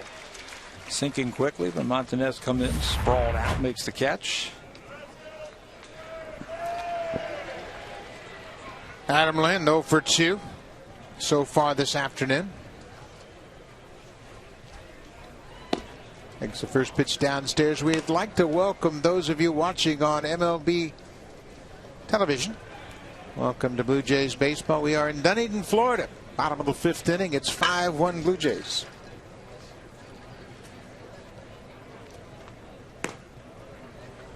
Ball on the strike. Chad Qualls in relief of Cole Hamels. Hamels went 3 1/3 innings. Qualls, the big right-hander. Last year pitched in San Diego. 33 years old. Buck Martinez, Pat Tabler, and the former Cy Young Award winner Pat Henkin in the booth here today.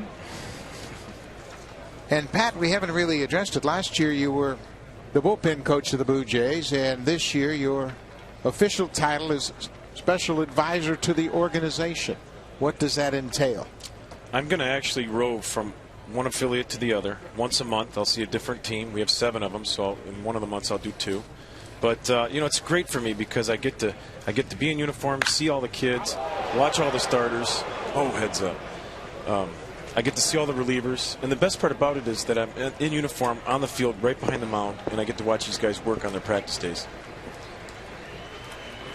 You're a big guy for practice days. You like to see how they go about their business and how they try to improve on that side session, not so much in what they do during the game.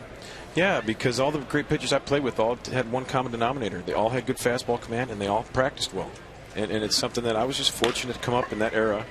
We were surrounded by a lot of really good professional pitchers. Kevin Franson, freshly into the ball game at second base, can't handle that drive off the bat of Adam Lind.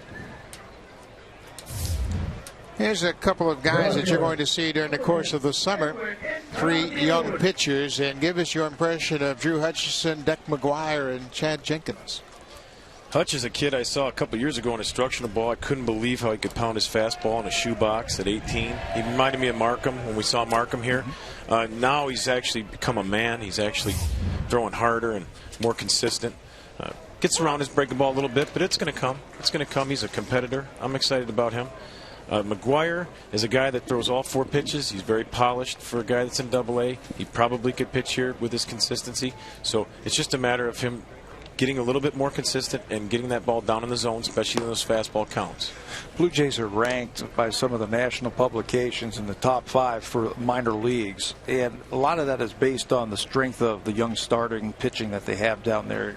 Can you tell some of the people back home of some of the names that you might be seeing in the next couple of years? Yeah, there's no doubt. Obviously, Chad Jenkins, we all know about him and the great spring he had up here in Toronto. But there was a kid I saw the other day. His name was Noah Syndergaard. I think he was a sandwich pick in the first round for us. He's 6'7", about 230 pounds. He's 19. He was throwing 96, 97 miles an hour with, and I'm going to say pinpoint fastball command. I'll say it was really, really good. Usually those 19-year-olds, it's like a buckshot fastball. Yeah. You don't know which way it's going. This kid had his ball staying on his lanes. He was being aggressive. His demeanor, he looked like a big leaguer. Did he remind you of anybody? Absolutely, Roy Halladay. And I know those that's are a mouthful. That's a big. Those are high expectations. I get it, but you know what? This is before Roy got dropped down. This is when Roy first came up, when we had Carpenter, Escobar, and Halladay all in the same AAA team. And this kid is really good. I was very impressed. I was excited. And I went and saw him again, and I drove home going, I'm now even like him more, you know. And there's a boatload of pitching prospects in the minor leagues, and some have not really made the radar. You look at Joe Musgrove, a very young drafted player. Daniel Norris hasn't even pitched yet, and he is a big left-hander, top prospect. And they have Wojciechowski, big power arm, former first-round pick, and DeScalfini.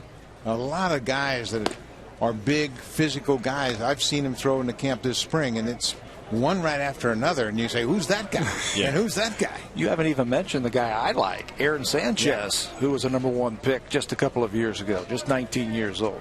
I just saw him pitching Clearwater the other day, and I'll tell you what, he's electric too. I mean, it's like 1 and 1A over there between the two. You could flip a coin. I don't know which one I like better. I know that Noah has better fastball command right now. That doesn't mean it's going to be here come the days when he's knocking on the door in Toronto. Wild pitch now as Lynn moves into scoring position at second base. But you look at Nicolino, who pitched in Vancouver last year. I mean, they're advanced pitchers all around, and they're young. They're 19, 18, 19, 20 years old. But you're right about Syndergaard. I went over and watched his bullpen early in the spring, and I knew who he was. I mean, we all know who he is to begin with, but boy, you watch him throw, it looks like he's 25, 26 years old with his polish. Yeah, I actually joked with Alex yesterday. I told him he's pitching at the wrong complex. I told Bruce, I said, have you seen this kid? He says, no. I said, maybe you should bring him over. And I said, you know what, forget it. You probably want to take him to Toronto.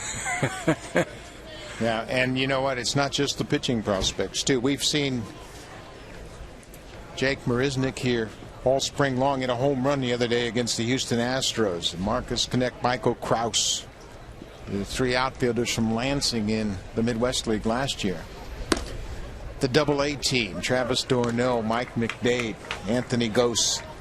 I mean, they're position players to go along with those young pitching prospects. The future is very bright, and it quickly turned around for Alex Anthopoulos. Well, he did a good job of getting some scouts. Andrew Tinish running the draft. A different mindset.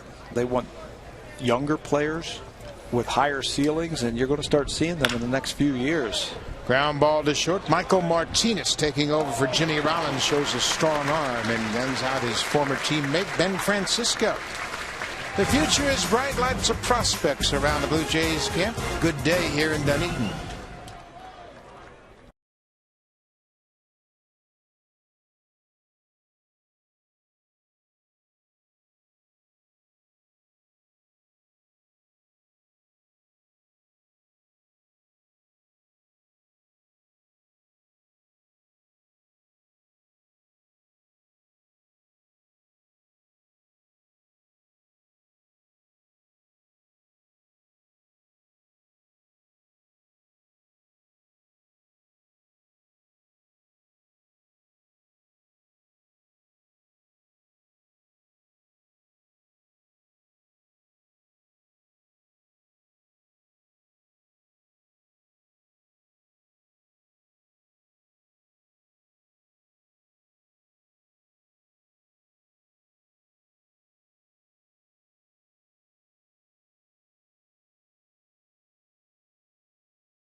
We mentioned the Blue Jays and how they rank according to some of the big publications. Baseball Prospectus has the Blue Jays second to the San Diego Padres as far as their minor league strength. ESPN.com, Blue Jays are third behind the Padres and the Tampa Bay Rays, but That's how the Blue Jays are going to have to operate. And it's not unlike what they did in the 80s. And, Pat, when you came through the system was loaded. And you have to be able to produce your homegrown talent. And I think that's where the Blue Jays are at right now. They're headed back in that direction. Yeah, it's crazy when I look back and think that David Wells, Al Leiter, myself, Stottlemyre were all in the bullpen for those, at times during our careers. Say that again. It was Leiter, Wells, Stottlemyre, and myself were all in the bullpen. And that was a deep pitching staff that Pat Gillett could build. And you're right. I mean, Bobby Maddock and Mel Queen, their legacy lives on right now because of Dane Johnson, guys like Vince Horstman and myself that have been around and was able to play under those guys when they were running the minor leagues here. Victorino tries to check his swing, but goes around.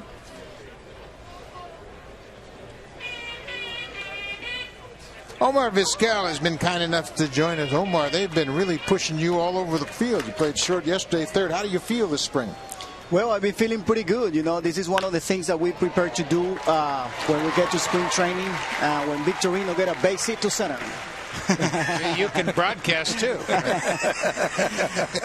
and I prepare to do this kind of job. Play the whole infield, play second, third, and then short. That's what I've been doing in the last 3 years as a utility role, and maybe just rub off some of these experience that I have to some of the younger guys that are in spring training. We got a pretty good team here, and I hope that we can continue to play the way we are right now. What was your thoughts of the young shortstop that the Blue Jays have, Adeiny Echeverria? Well, this guy got some great tools. I think he got some great hands, great instincts for the game. He can hit for power, he can hit for average, and he's pretty fast. So he got all the tools. The only problem with him is right now he needs to know a little bit more about the game. The mental part is really important when you get to the big league level. You have to start taking charge out there, and I think the barrier of the language has been a problem for him a little bit. So I hope that he can start picking up the language, and obviously it's going to make him a better player. Omar, you saw a very good young shortstop when he was with the Rangers and Elvis Andrus. How does Echeverria compare to Andrus as far as physical skills? It's kind of similar, the same type of guy where he can steal bases, got great range and great abilities to play the game. So, it kind of looked like him a little bit. You've had a chance now for a few weeks to watch the Blue Jays and be part of this organization. What's your take? Wow, amazing. This team is full of loaded with talent. I think the pitching staff is doing a great job. We're playing some good defense. We got some guys that can hit the ball out of the ballpark. We are really working on improving the running game, which is very important for us in order for us to win some games. Those one-run games that we probably lost a few of those last year is going to make a difference on the bases. So everybody's pretty satisfied, pretty happy about the job that we're doing out there. Omar, you've been around the big leagues for a long time. You know everybody in the game practically, but how does it help you to have Luis Rivera, Torey Lovullo, and John Farrell all from the Indians to help you here get comfortable with the Blue Jays? Well, there is an advantage to have these guys since they already know me from the past. I know there's not a manner of a coach that I haven't been playing with or been around with at this time. So, it is good to have him around and see them. They're doing a great job with the team, and maybe I can help them a little bit or whatever they want. Omar, what was it that drew you to the Blue Jays as far as a team that you felt like would be a good spot for you? Well, it got to January, and, I got to the point where I have to decide. And, I think the Blue Jays is a young team, an upcoming team that I probably can make a difference on trying to guide some guys to the right direction. Kind of like what I did with Texas in the beginning there, and then a little bit with the White Sox in the last couple of years. So, it's a great opportunity. I think very grateful for them that they give me an invitation to come to camp. You've had a chance the last couple of years and now in spring training up close to watch Escobar. How good can this guy be? Well, Escobar is another of these guys that, he have to improve his mental game a little bit. The shortstop is a position where you have to really dominate the game in so many different aspects. He have to communicate. He have to be a presence out there for the pitchers. I'm going to try to keep him more in the game. He kind of lose his head out there when he's 0 for 3, 0 for 4. He's thinking about his IBs, and that's something that we cannot do when we play infield. You did a great job in Cleveland for so many years, and you had a chance to play with somebody the Blue Jays know very well, Robbie Alomar. That must have been a real pleasure to be teamed up with a Hall of Famer like Alomar, and someday soon you're going to join him. But what was it like when you had two guys up the middle that were like coaches in the middle of the diamond? Well, you know, that's a different level of baseball. I think playing with Robbie was a real pleasure. We didn't really need to talk too much. Everything just came as a one piece of a puzzle. You know, I got surprised sometimes the things that we did on the field. Sometimes we didn't even talk about it too much, and you know, it just seems like a ballet out there. It was a ballet, and it was great watching you. Omar, thank you so much for your time, and good luck. Thank you, guys. All right, that's the great Omar Vizquel as Ty Wigginton flies out to right, but that was some tandem to watch. Omar Vizquel and Robbie Alomar play the middle for the Indians. Who was better? I can't think of a shortstop second base combination who was better. And I'm talking about athletically, making all the plays, being in the game, doing all the little things to help your team win a game. It's amazing when Omar mentions about the 0 for 3 thing with Escobar and you know how important it is to be a leader out there. And I think that's one of the things that Robbie and even Tony and the guys that I were playing with, and even Alex Gonzalez, I thought did a great job of this. He was excellent at knowing each pitcher and their strengths and knowing which guys like to run the daylight and that kind of thing. And that's something that will evolve here as Escobar stays at shortstop.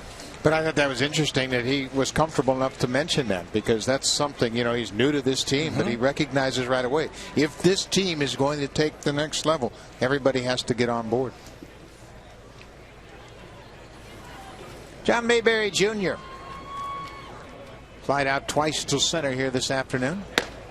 Good pitch inside as Villanueva is working his second inning here this afternoon. He's allowed just one hit, has a strikeout.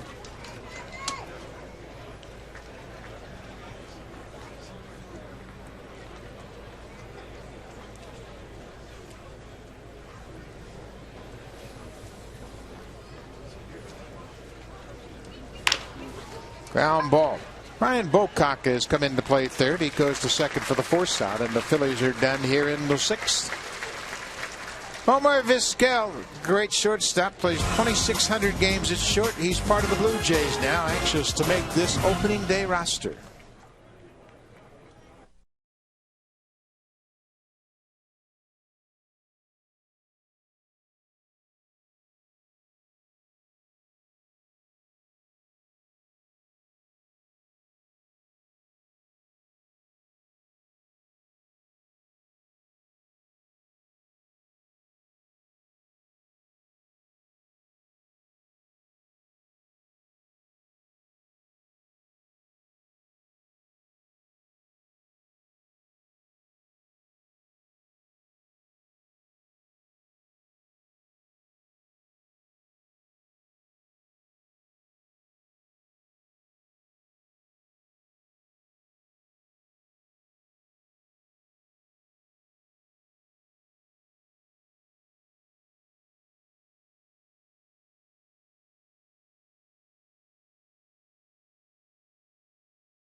Fans, it's time for some great soccer action. You can follow Team Canada in the CONCACAF Olympic qualifying tournament when they take on El Salvador. It's Canada's only chance to get to the Summer Games in London. Thursday, 6:30 p.m. Eastern Time, 3:30 Pacific. Great soccer action as Canada takes on El Salvador. New pitcher for the Phillies will be the big right-hander, Jose Contreras. Contreras had some injury problems a year ago, just pitched in 17 games, and certainly this is a guy, if he's healthy, can be an important part of that Philly bullpen. Certainly, just 14 innings last year for Contreras. He spent some time on the DL Eventually underwent season-ending surgery on September the 2nd, was out the rest of the season. But certainly from the right side, he's got devastating stuff. He's got a great split-finger fastball. He can strike batters out when he comes into the ballgame.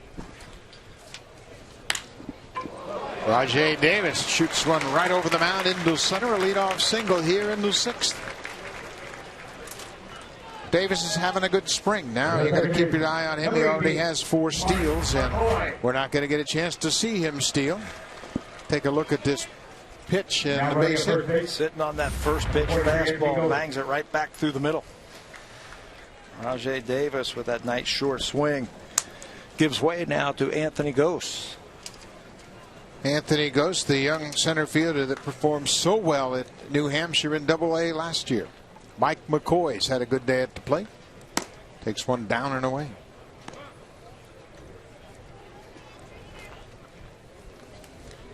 McCoy had that push bunt in the 1st and 3rd situation that led to a base hit and an RBI.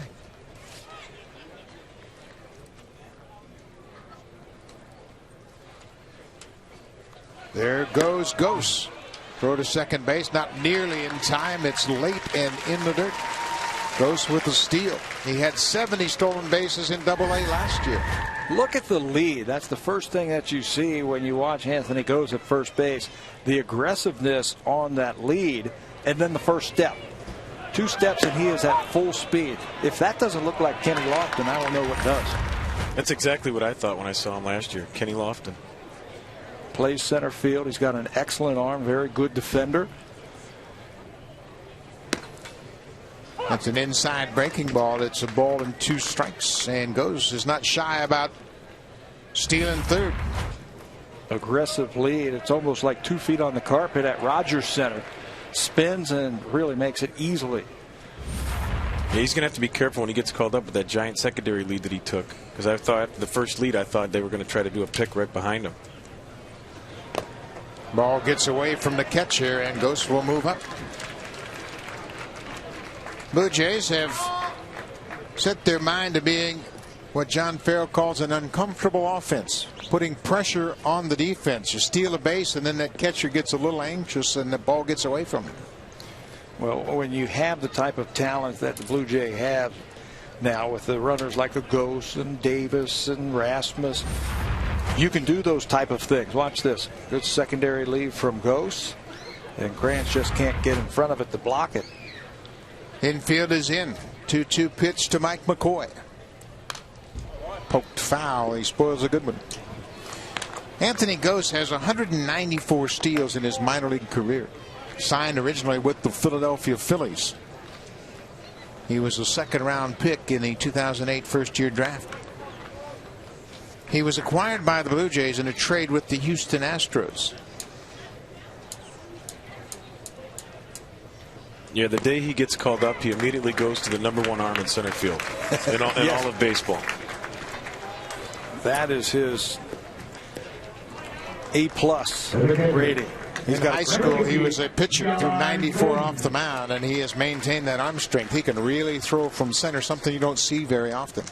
He's got all the tools. He can run. They really worked on his batting last year to take away his power and just teach him how to hit at the professional level with a wood bat. Tremendous in center field and with a great arm. He just needs polish, and he just needs to play. That's Jan Gomes, what a day Gomes is having. This will be his 3rd extra base hit of the day. Juan Pierre, a defensive replacement, gets it back, and Jan Gomes delivers another double. 3 doubles and now 3 RBI for the Blue Jays catcher. Welcome to the Blue Jays, Jan Gomes. Wow. Well, we were talking about the similarities between Jan Gomes and J.P. Sebia.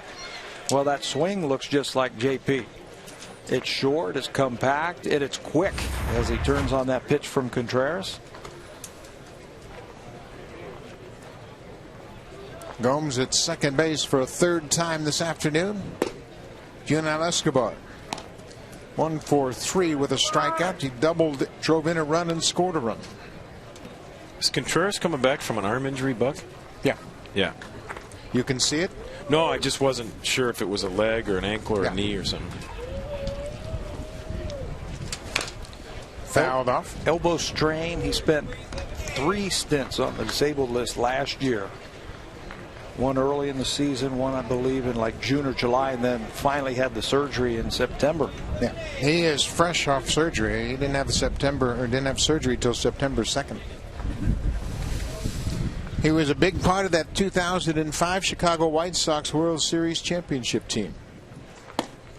At that time, he was a starter. That was the year they all threw complete games. Yeah, that was fun to watch if you're a pitcher.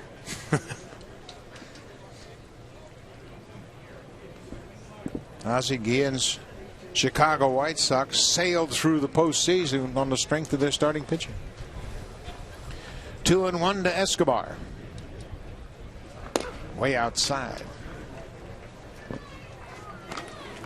Blue Jays are up 6-1. Brett Cecil started, had a good outing, went 4 innings, and allowed just 4 hits. Carlos Villanueva has worked a couple of innings. He'll probably be done. He allowed just 1 hit in his 2 innings of work and had a strikeout. The pitching has been impressive for the Blue Jays all spring long.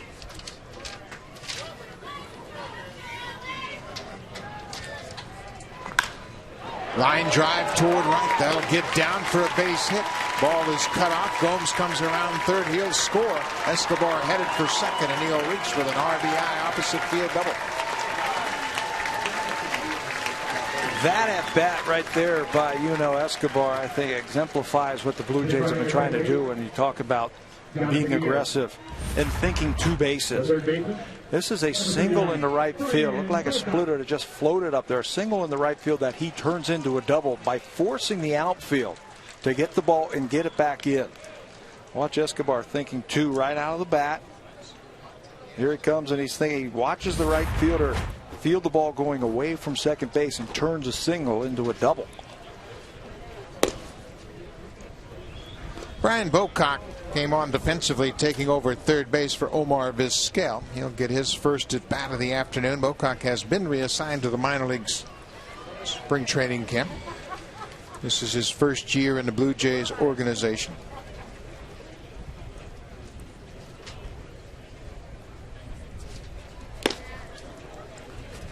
Cut on and missed. It's a ball and a strike to Bocock. Bocock's 27 years old. Comes out of Virginia.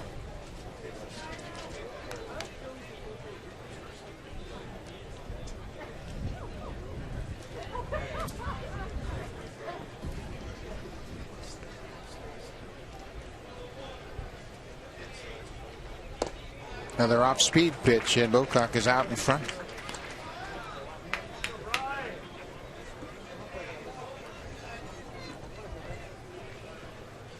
Jonathan Diaz has come on as a pinch runner, taking over for Yunel Escobar. Diaz has really had an impressive spring.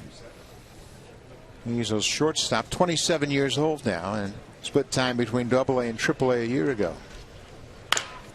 Bounced foul. This time of the year in spring training, a lot of mid-game replacements, but Jonathan Diaz has gotten the attention of the manager and the coaching staff. Pat Henkin, he's played well so far this spring. Yeah, he's more of a mid-game exchange type guy. He can play. This kid can play. It's just going to come down to opportunity, whether it's with us or with someone else. But he's a great defender, can play all over, and he's had some great quality at-bats this spring. There's a line drive to left. That'll get down in front of Pierre. Diaz got a good break. He'll score easily as Brian Bocock delivers an RBI single in his first at bat of the afternoon. It's 7-1 Blue Jays. One too many breaking balls by Jose Contreras. It looked like Bocock finally got the timing to it. That one a little bit in so he can reach it. Picks up the RBI single. Diaz, good job of reading that ball off the bat. Jonathan Diaz scores easily, and Bocock picks up an RBI base hit. There'll be a pitching change for Philadelphia, and we'll introduce you to that pitcher when we come back here to Dunedin. 8-1 Blue Jays.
Bautista being congratulated by the third base coach, Brian Butterfield, on a 2-run home run on the first pitch from David Herndon. Herndon called in to work to Bautista, and Jose didn't waste any time. He hammered that pitch to left field. Check out the location. Fastball center cut about belt high in the middle of the plate. And when Bautista is starting to swing it, he's starting to swing it. Getting into midseason form with the home run. Adam Lind flies out to left field. So second out of the inning. Blue Jays have scored 5 here in the bottom of 6. Jose Contreras didn't look very healthy. No, I didn't think so either. I mean, I thought to me it looked like his hand was too far away from his head and his arm was down. But hey, come on, let's cut the guy some slack. He's an elderly player and he's coming through a surgery. Yeah. Tough time in the spring. Pinch hitter for Encarnacion will be Eric Thames. We all know when he's on, he's tough. Yeah. He just needs to be healthy and needs to get some work in. Bautista with the home run. He has really been swinging the bat well all spring long. Thames lifts one to left field. Juan Pierre camps under it, makes the catch. Eric Thames flies out as the pinch hitter. But the Blue Jays score 5, highlighted by Jose Bautista.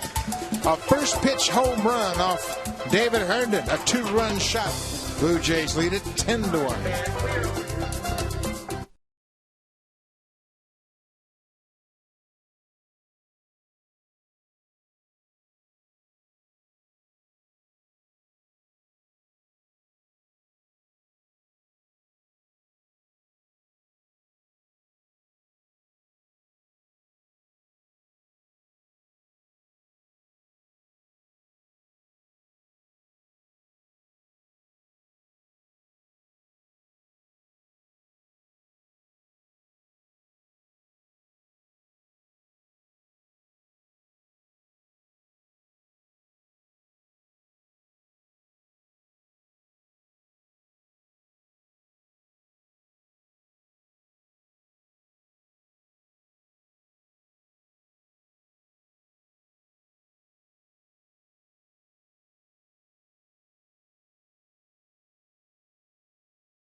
Game leader for the Blue Jays, Jason Frazier. He was traded away from the Blue Jays to Chicago and reacquired in the offseason, and it's a good reacquisition.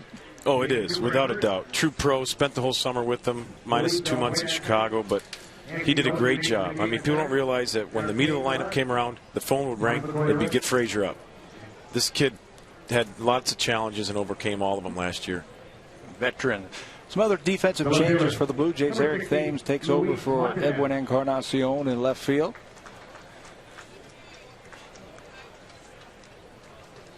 David Cooper comes on defensively for Lind at first base, and Jonathan Diaz, who came into the ballgame as a pinch runner, stays in at short.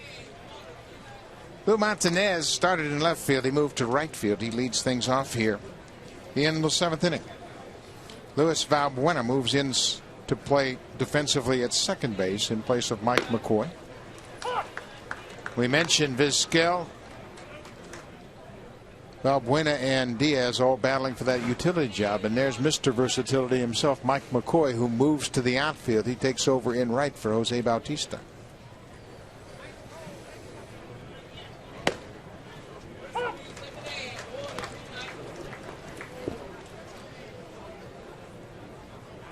Montanez does something you don't see very often anymore, choking up on the bat handle for more bat control.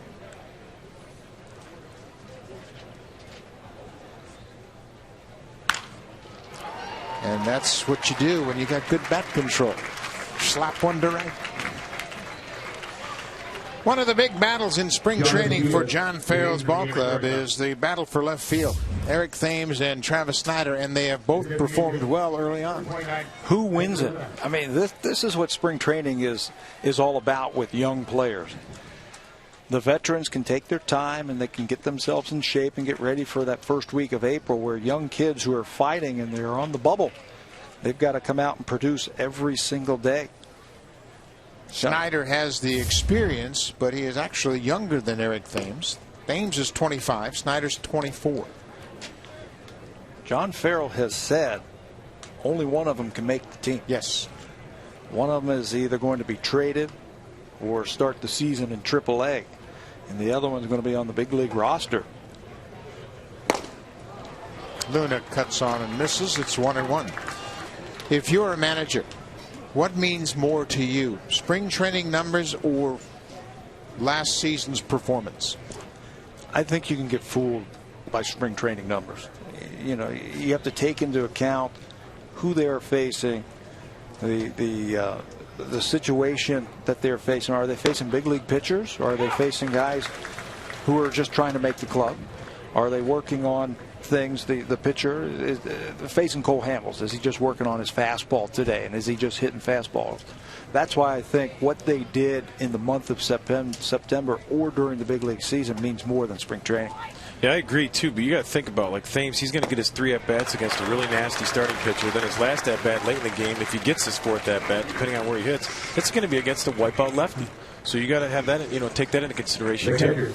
Eric Thames started 47 of the last 51 games of the season in left field, and he performed well. He made some nice adjustments during the course of the season. He hit 12 home runs in the regular season, and we all know he can swing the bat. Big challenge for him is to improve his play defensively, and he's worked hard at that.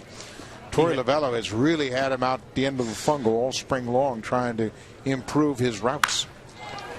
There's another base hit to right field. The catcher, Eric Kratz, has base hit, his first hit in 3 at-bats. Well, any way they go, they might want a better defending player. They might want a better all-round player. Maybe they want more power. It's going to be a very tough decision, and I think one of those kids, they're going to be heartbroken at the end of spring. Well, and the one thing, too, is that you're really not under the gun to trade either one of them. You have options on both of them. You can send them back. And if you talk to the people in the organization, the front office, they kind of feel like Travis Snyder was promoted a little prematurely. Came up when he was 20 years old, didn't have a real good track record underneath him, didn't have a solid foundation in the minors. And then it's been a matter of up and down, up and down, up and down, and he hasn't really had a good opportunity to get his feet on the ground in the big leagues. Right, and I'm going to mention another thing, too, is where he hit in the lineup. I don't think he's ever had a chance to hit in front of Bautista, where I think Thames was able to benefit from that. And, as a starting pitcher, that's critical, because I'm going after Thames if I got Bautista on deck. You're going to challenge him? Here it is, baby, because I don't want to face Bautista with runners on base. That might be one of the most attractive spots in the batting order in all of baseball. That's right. That's where I want to hit. Michael Martinez started out as second. He's moved to short after Jimmy Rollins left the game. To Travis Snyder's credit, he has tried to make adjustments. I was watching him today in the batting cage. He's got his hands a little bit lower. He's trying to do the things that they are working on, that the coaches feel that he can become a successful major league hitter. Eric Thames the same way. He used to have a high leg kick just a couple of years ago. He was a different type of hitter now. So they're doing the things that they hope to give them success in the big league. Well, we saw Snyder come up on the 4th of July and just go off for an 11-game stretch. He had 3 doubles in a game against the Red Sox at Fenway. And it looked like, okay, he's got it. And he had it for about 11 games and then once again became victim of those off-speed pitches. Valbuena to second for one, back to first in time. Jonathan Diaz with a nifty turn around the bag at second. Continues to impress with his defensive play no matter where he plays or when he comes into the game. Valbuena, the second baseman, to Diaz. Nifty double play.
Ben Francisco looks at a first pitch outside from David Herndon. Francisco has a single in 3 at-bats. He scored a run. Ducks away from a high breaking ball. It's 2-0.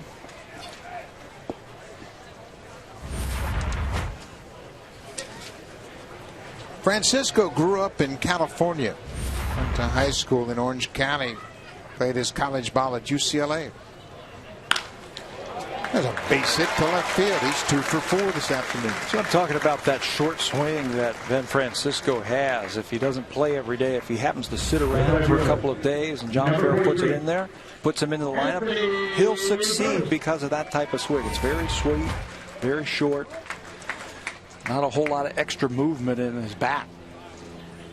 Anthony Gose will bat for the first time this afternoon. Gose came on as a pinch runner. Stole a base and scored a run. Cuts on the first pitch. Gose had 16 home runs a year ago. And he was really handled very well by Sal Fasano, the Double-A manager. They turned him loose to see just exactly what kind of hitter he was. His average was 253, but you could see the power really kind of showed up for Gose. You know what they said? They said, you know what, Anthony, we don't want you to worry about drag bunting, learning that part of it. We don't want you to try and massage the ball around the field. We want you to learn yourself as a hitter. He, a couple of years ago, had a swing that was very erratic. And now I think he understands himself just a little bit more, and he's working on the other points of the game at a later date. All right, there he gets caught looking at an inside fastball. First out of the inning. Herndon paints him with a fastball on the inner half.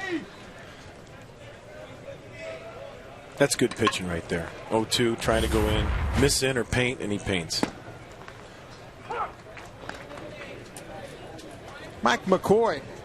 He started this ball game and moved to right field. McCoy started at second base and then moved to right field when Jose Bautista came out of the ball game. Another strike and a good pitch from David Herndon. David Herndon kind of got ambushed by Jose Bautista, came into the ball game in relief, and Bautista jumped on the first pitch and knocked it out of the ballpark. Looked like a get-me-over fastball. Here it is, big man. Let's see what you can do with it. Bounce to third. Pete Orr waits on it, and all they can do is get one at second with the force out. Pete Orr came into the ball game defensively and was sixth, taking over for Ty Wigginton. The Canadian trying to catch on here with the Phillies.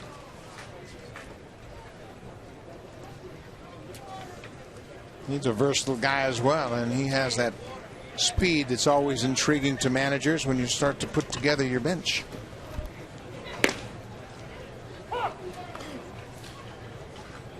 A.J. Jimenez will bat for the catcher Yan Gomes. Gomes must have tired out. He hit 3 doubles and he ran out of gas. Ended on a high note. Catching is in very good shape with the Blue Jays. A.J. Jimenez is a everyday catching prospect. Yeah, I seen him 2 years ago roving, and Sal Fasano was a manager in Lansing, and he had nothing but great things to say about this kid. He was hitting 300. He had quick feet. He had a good arm. And, you know, here he is. You know, he's up here with the big club right now. He's a big leaguer today. I mean, I know he might go to the minor leagues, but right now he's acting and playing like one. Off the end of the bat, poked foul. And we haven't even talked about Travis d'Arnaud, the most valuable player in the Eastern League last year. Catcher, probably play in AAA next year. Jimenez is 22 years old. He comes out of San Juan, Puerto Rico. He played last year right here in Dunedin. Hit 303 over the course of the season. Breaking ball, that front door slider. Herndon has settled down nicely, pitched very effectively after giving up the Bautista home run. Blue Jays go quietly in the 7th.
reminder, the CHL playoffs are getting underway. Friday night hockey. Check out the St. John Sea Dogs as they defend the Memorial Cup Championship. It all starts Friday, 7 Eastern, 4 Pacific, right here on Sportsnet. Casey Jansen, coming off a spectacular season a year ago, will work the 8th inning. It has been Brett Cecil, Carlos Villanueva, Jason Fraser, and now Casey Jansen. Jansen, you mentioned the year that he had last year. Pounded in the strike zone. Look at the numbers there versus the righties and the lefties. Just a 226 earned run average, a 6-0 record for Jansen. He'll get a lot of ground ball outs when he is on. He'll pump a lot of strikes. You don't get a whole lot of information when Casey Jansen's out on that mound as a hitter. Yeah, he's tough. I mean, he can cut the ball in on you if you're left-handed. He can throw a slider down the way if you're right-handed. He can throw a curveball back door. He's a guy that we talked earlier in the broadcast about how to practice. This is a man right here that knows how to practice. His bullpens every day from spring training through the end of the year were identical. If I was to have a clicker, he would be within a pitch every time. It was the same routine. It was just almost robotic. What can a reliever do in between his appearances, do in the bullpen if they don't know if they're going to pitch? He would do his flat ground like normal at 4 o'clock, but then once the game started and the phone rang and it was him, it's his pregame routine that I'm talking about going into the game. Flying drive to third base. And Kevin Franson lines out his first at bat the afternoon. He told me yesterday, too, Casey, that he hasn't thrown his cutter yet this spring. He was waiting to use it. He was waiting to kind of get his other pitches going, and then he was going to add it in. He's throwing a split finger pitch. He went to the minor leagues to throw that the other day just to give left-handed hitters another pitch to think about. I asked him about that today, about that splitter, and I said, why the splitter? He says there's about 10 left-handed batters that give me trouble, and it's only for them. I said, well, I don't want you to tell me who those 10 are. You don't want to give away that information. But it's just something to give them something else to think about. Sure. There's no doubt. I know he had a good changeup last year, and it started to tweak his elbow a little bit, so they shut him down and told him not to throw it. So I think it's a good idea as long as it doesn't hurt his arm. Scott Podsednik, the batter, he's in a hole 0-2. This might be a good time for that split finger pitch right here. Got a lefty hitter and a little bit of room with the count in your favor.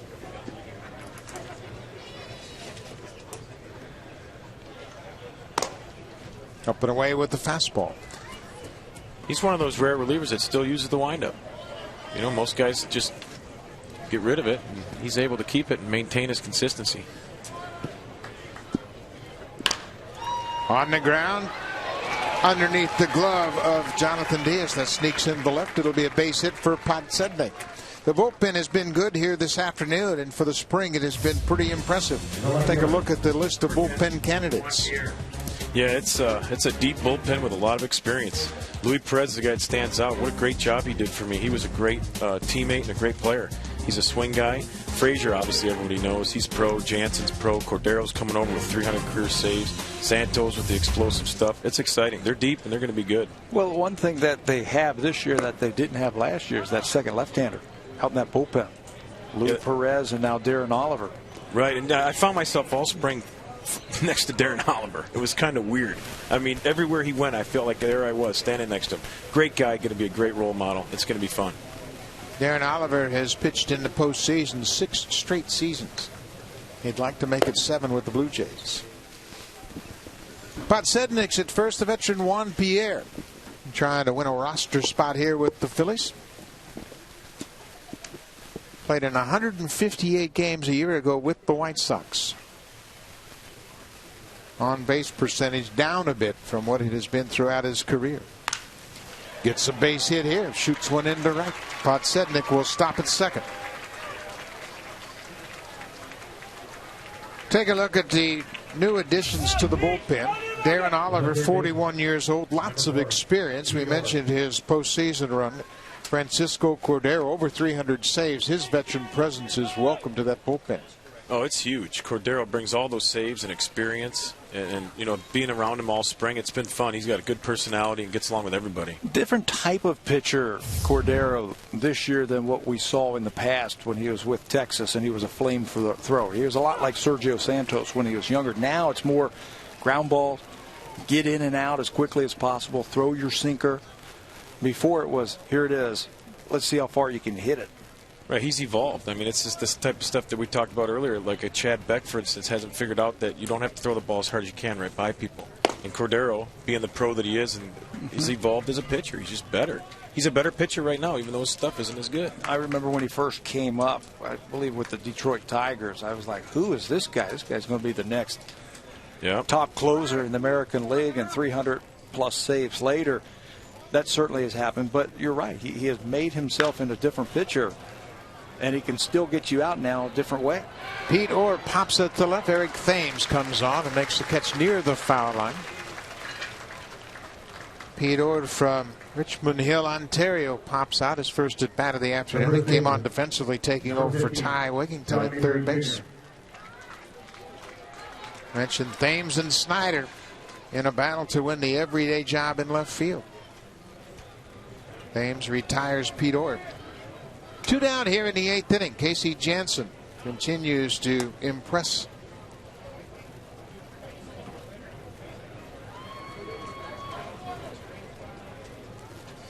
John Mayberry Jr. 0 for 3 so far this afternoon. Takes a breaking pitch downstairs. I think the one thing about the bullpen, last year Blue Jays had 25 blown saves. They didn't have a lot of swing and miss arms in the bullpen, and that's what Sergio Santos will bring them. 92 strikeouts last year pitching for the White Sox. I think if you have any thoughts of winning in the American League East, you have to have power arms in your bullpen. You have to. Why is that? Well, you've got so many good offensive teams. The New York Yankees and Texas and Boston, even Baltimore. They've got some guys who can hurt you. Late in the game, I think when the game is on the line, you have to have those power arms coming out of the bullpen and strike guys out. Yeah, that strike the ball pitch that those guys have coming out of that bullpen throwing 95, and the game's on the line, the hitters are a little bit more anxious, and you get a lot of swing and misses late in the game, where if it's a third inning, the crowd's not on their feet, that hitter may not swing at that same pitch. Well, the last couple of years, the back end of the bullpen has been handled by Kevin Gregg, Frank Francisco, and Big John Roush, and they're basically all contact pitchers. Right. And when you allow contact in the American League East, those good hitters will put the ball in play, and they will score runs. Yeah, did you have to mention the 25 blown saves, by the way? Who was the bullpen coach? That is not the reason you are now a special advisor to the organization.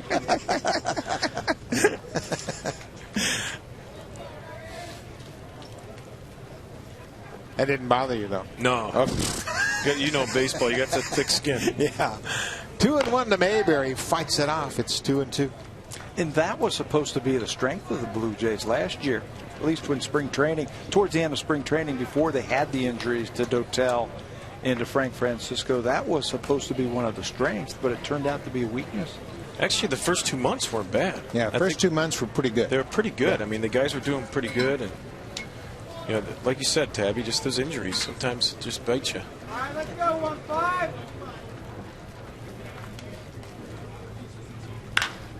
Bouncing ball is short. He has flips to second for the force out, and the Phillies are retired in the top of the 8th. It's all about the Blue Jays this afternoon. The bullpen has been great. It held the Phillies to just 1 run.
Fans, gear up for the 2012 baseball season with At Bat 12 for your iPad, iPhone, or Android device. Listen to live radio broadcasts and receive batter-by-batter information for every game.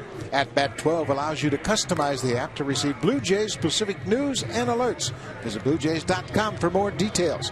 At Bat 12. New pitcher for the Philadelphia Phillies will be the hard-throwing left-hander Antonio Bastardo. Bastardo was terrific last year, but the season kind of caught up to it. Look at his numbers. The left-handers hit 145. Right-handers didn't fare well at all, 143.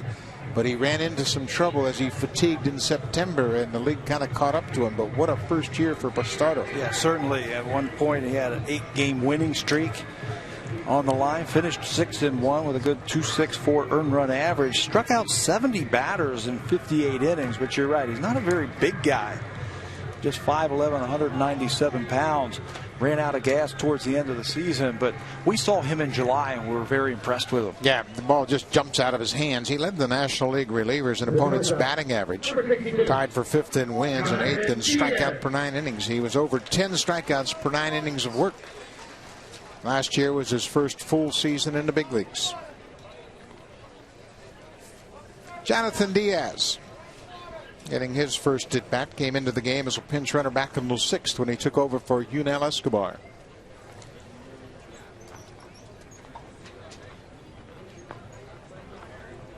Diaz, of course, in that battle for the utility role, along with Omar Vizquel, Mike McCoy, Luis Valbuena, basically 4 guys battling for one spot to play the backup role.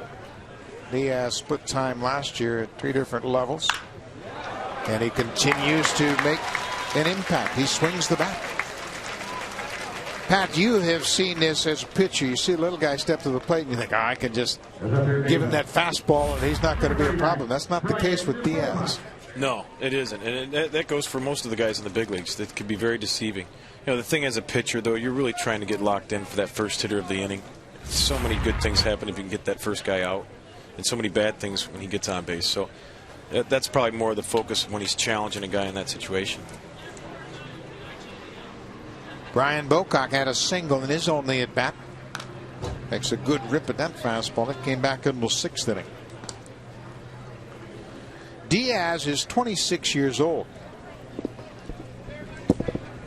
Last year, as we mentioned, he played at 3 different levels. Started down at Dunedin, went to Double-A, played the majority of his season at Double-A, but played well at Las Vegas at 297 with the Triple-A ball club. Off speed pitch, and Bocock's out in front and in a hole. Diaz was in an automobile accident.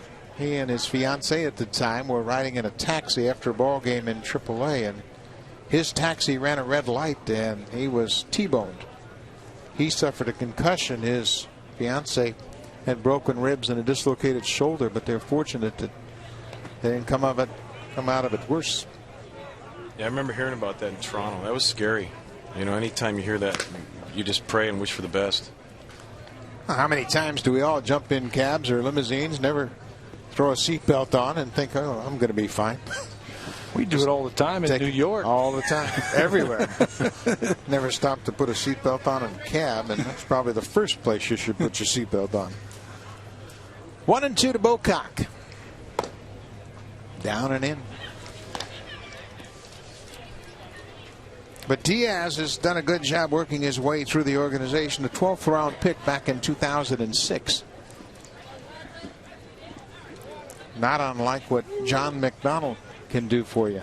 Yeah, exactly. It's right away you think about Johnny Mac, and I know he's a couple-time Defensive Player of the Year in the minor leagues too. So, yeah, he's been on the radar with his glove and arm for a long time here. It's just a matter of getting that opportunity and doing something with it when you get that opportunity. He certainly has been doing that this spring.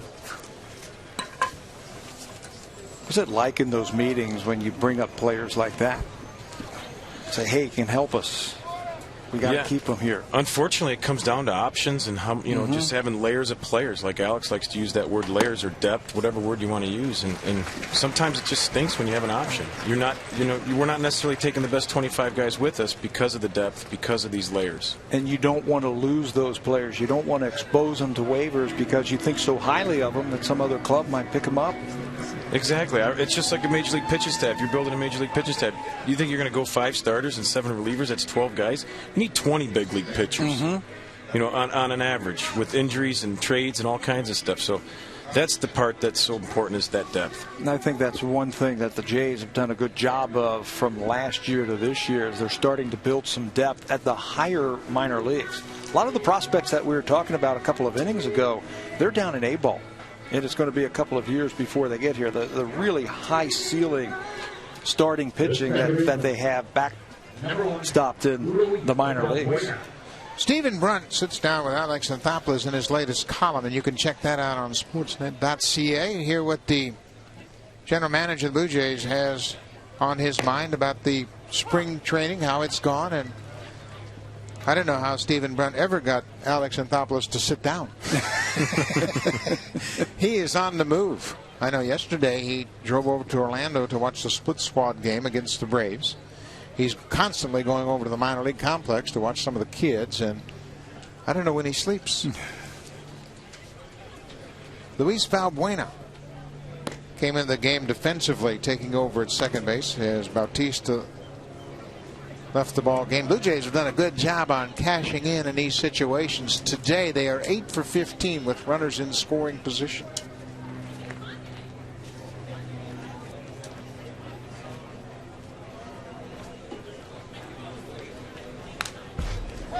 They've got it a fastball, and Valbuena fouls it back.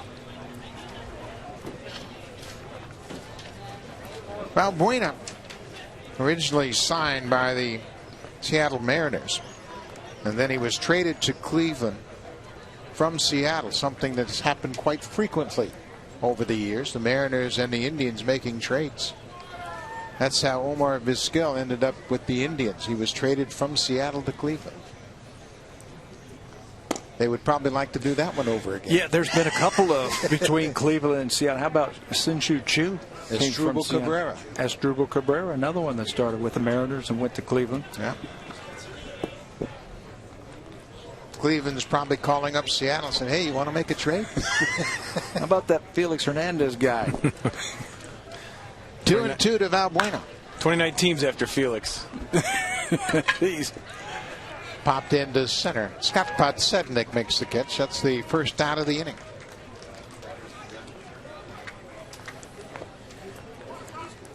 Podsednik, who was with the Blue Jays last spring and suffered a broken bone in his foot. He later would sign with the Philadelphia Phillies and play in the minor leagues. He's trying to catch on again. Still feels that he's got some baseball left.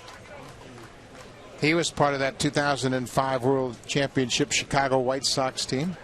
A big home run off Brad Lidge. That's what I was getting ready to say. I remember that big home run. You know, talking to the relief pitchers last year when we had him in camp, they were excited. They thought this guy was going to be a great bench player, really tough out. You know, from a pitcher standpoint, those guys, he created havoc on the base path, so it was kind of a bummer that he got hurt. Never really got healthy with the Blue Jays.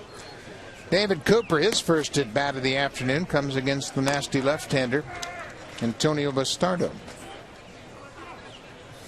David Cooper won the batting crown in Las Vegas last year in the Pacific Coast League. And it's interesting, you don't hear much about David Cooper, but he had a couple of big hits for the Blue Jays last year. Cuts on that breaking ball and strikes out. Well, it's tough when you're blocked in the big leagues like David Cooper is with Adam Lind at first base. You're blocked. You got to do something. Maybe catch the eye of other organizations if you want to get a chance to play, or maybe play a different position. You certainly catch their eye when you hit 364 in AAA. Certainly. He's 25 years old. Eric Thames bats for a second time, takes a first pitch strike. This is a good test for Thames, a tough left-hander on the mound, Antonio Bastardo. Numbers from a year ago, 12 homers and 37 RBIs, played in just 95 games.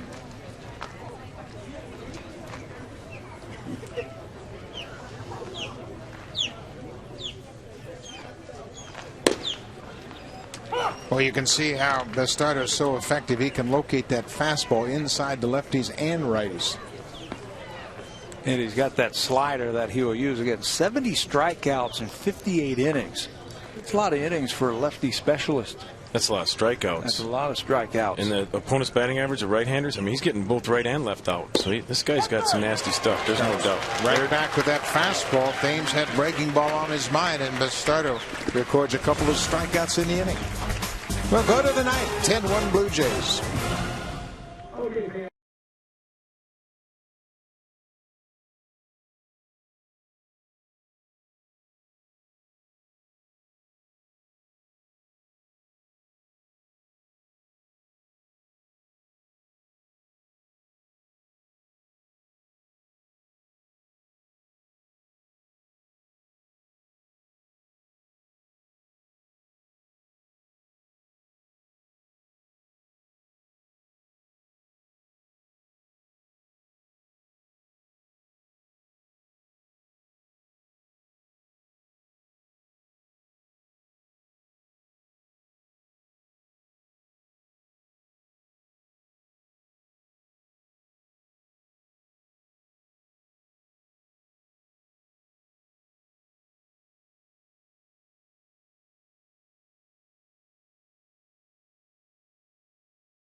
A year ago, and he has a career total of 327 saves. Nice addition to the back end of the bullpen. And speaking of the bullpen, it's been good once again this afternoon, and we are pleased to be joined at this time by Casey Jansen. Casey, congratulations, another good inning. Tell us how you feel this spring so far.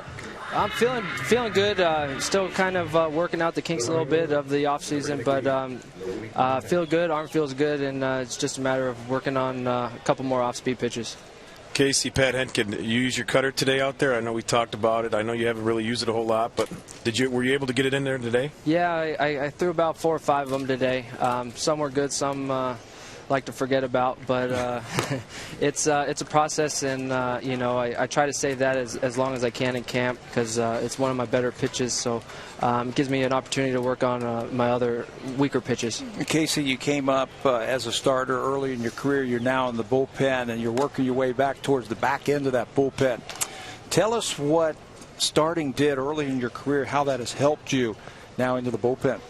Well, it helps you compete, and not every inning's easy as a starter, and you gotta use all your pitches. You're turning over lineups. Being able to do that, I've carried it over to the bullpen, where now I do throw 5 pitches, and I can give a hitter 5 different looks without throwing the same pitch. Casey, you're getting further and further away from your shoulder problems. How much more strength do you have at the start of this season than you did even last year? Are you getting stronger with every year the further away you get from that surgery? Yeah, it's nice to just pick up a ball and just throw it, and not worry about is this one going to hurt? When is it going to hurt? I'm just playing baseball and playing catch, and it's nice to have that in the past and not think about it at all. When you get later in the ball game and John Farrell calls your name out of that bullpen, is it, hey, I don't need to cruise through this, I'm going to give it 110% on every pitch because you're out there for a shorter amount of time?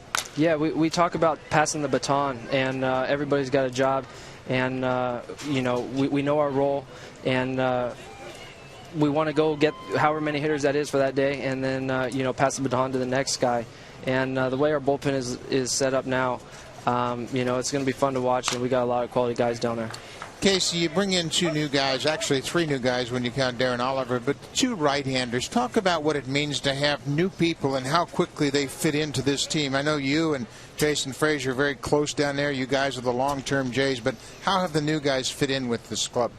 We're an easy club to get along with, so they fit right in.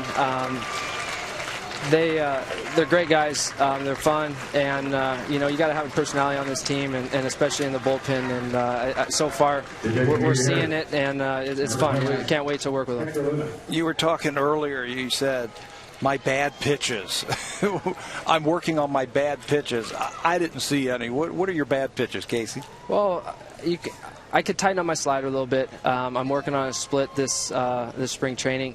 And, just, again, refining my pitches and seeing which ones play in which situations. And, when the game's on the line, what pitches you do or don't want to get beat with. And, again, as many looks as I can give a hitter, changing speeds, the better for me. And so spring training this year's, I've had the opportunity to play with a couple pitches.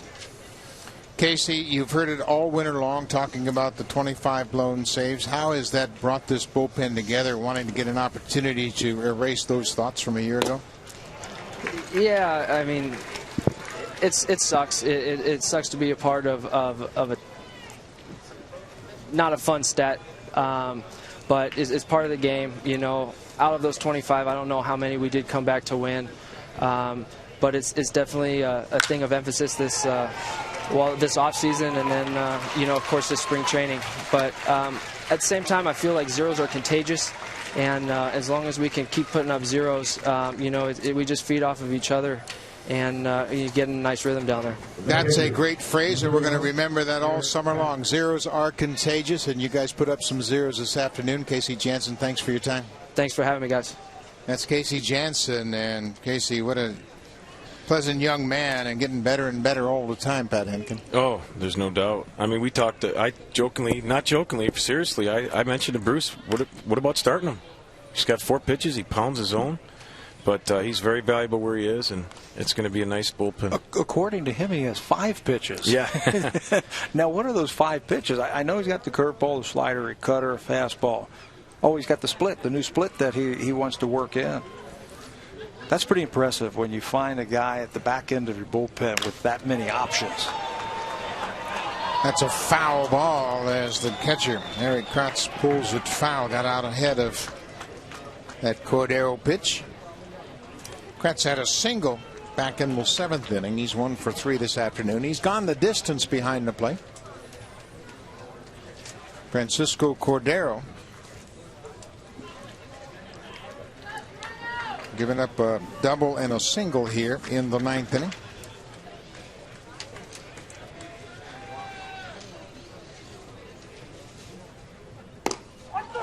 And he comes back and paints that outside corner. That's that experience of never panicking and an ability to reach back for an extra pitch. Yeah, making pitches when you have to, out of the stretch in key spots. Yeah, it looked like he reached back for a little something extra. Good job by Jimenez to hold it right there for home plate umpire Eric Cooper. Get a good look at it.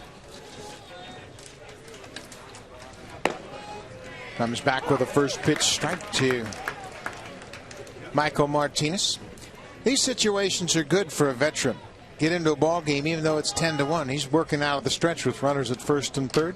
Yeah, plus, spring training for a guy that's been in the league 12, 13 years, you guys know. I mean, it's kind of gets old. They're ready to head to Toronto. And you're right. It makes you step up your game and concentrate a little bit and make pitches when you have to, because that's what he's going to have to do in the big leagues this year. Inside corner, 1-2. Yeah, but it's not bad to have the adrenaline flowing, even though it's a relaxed afternoon here in Dunedin, Florida. Discount the 10-1 score. Just missed that outside corner. Well, he talked about Cordero and how he was changed. Middle of his career, in the prime of his career, he'd have 40 saves a season. Did that with the Texas Rangers, and he'd average over 10 strikeouts per 9 innings. He's not that type of pitcher any longer. Yeah, it was nothing but heat. There's a little flare into center field. Martinez fights it off and picks up the base hit and the RBI. Montañez comes in to score. It's 10-2 Blue Jays. Hit a good hard fastball with a good hard split figure that he get a lot of strikeouts with. Now he sinks the ball just a little bit more. It's important that he has control and command, and right now the command is not there. That one again right down the middle of the plate, about thigh high. At what point do you think John Farrell decides the roles in the bullpen? We know that Santos is going to be the 9th inning guy, and he's going to be the closer. Do you think it's important to leave spring training with the roles identified?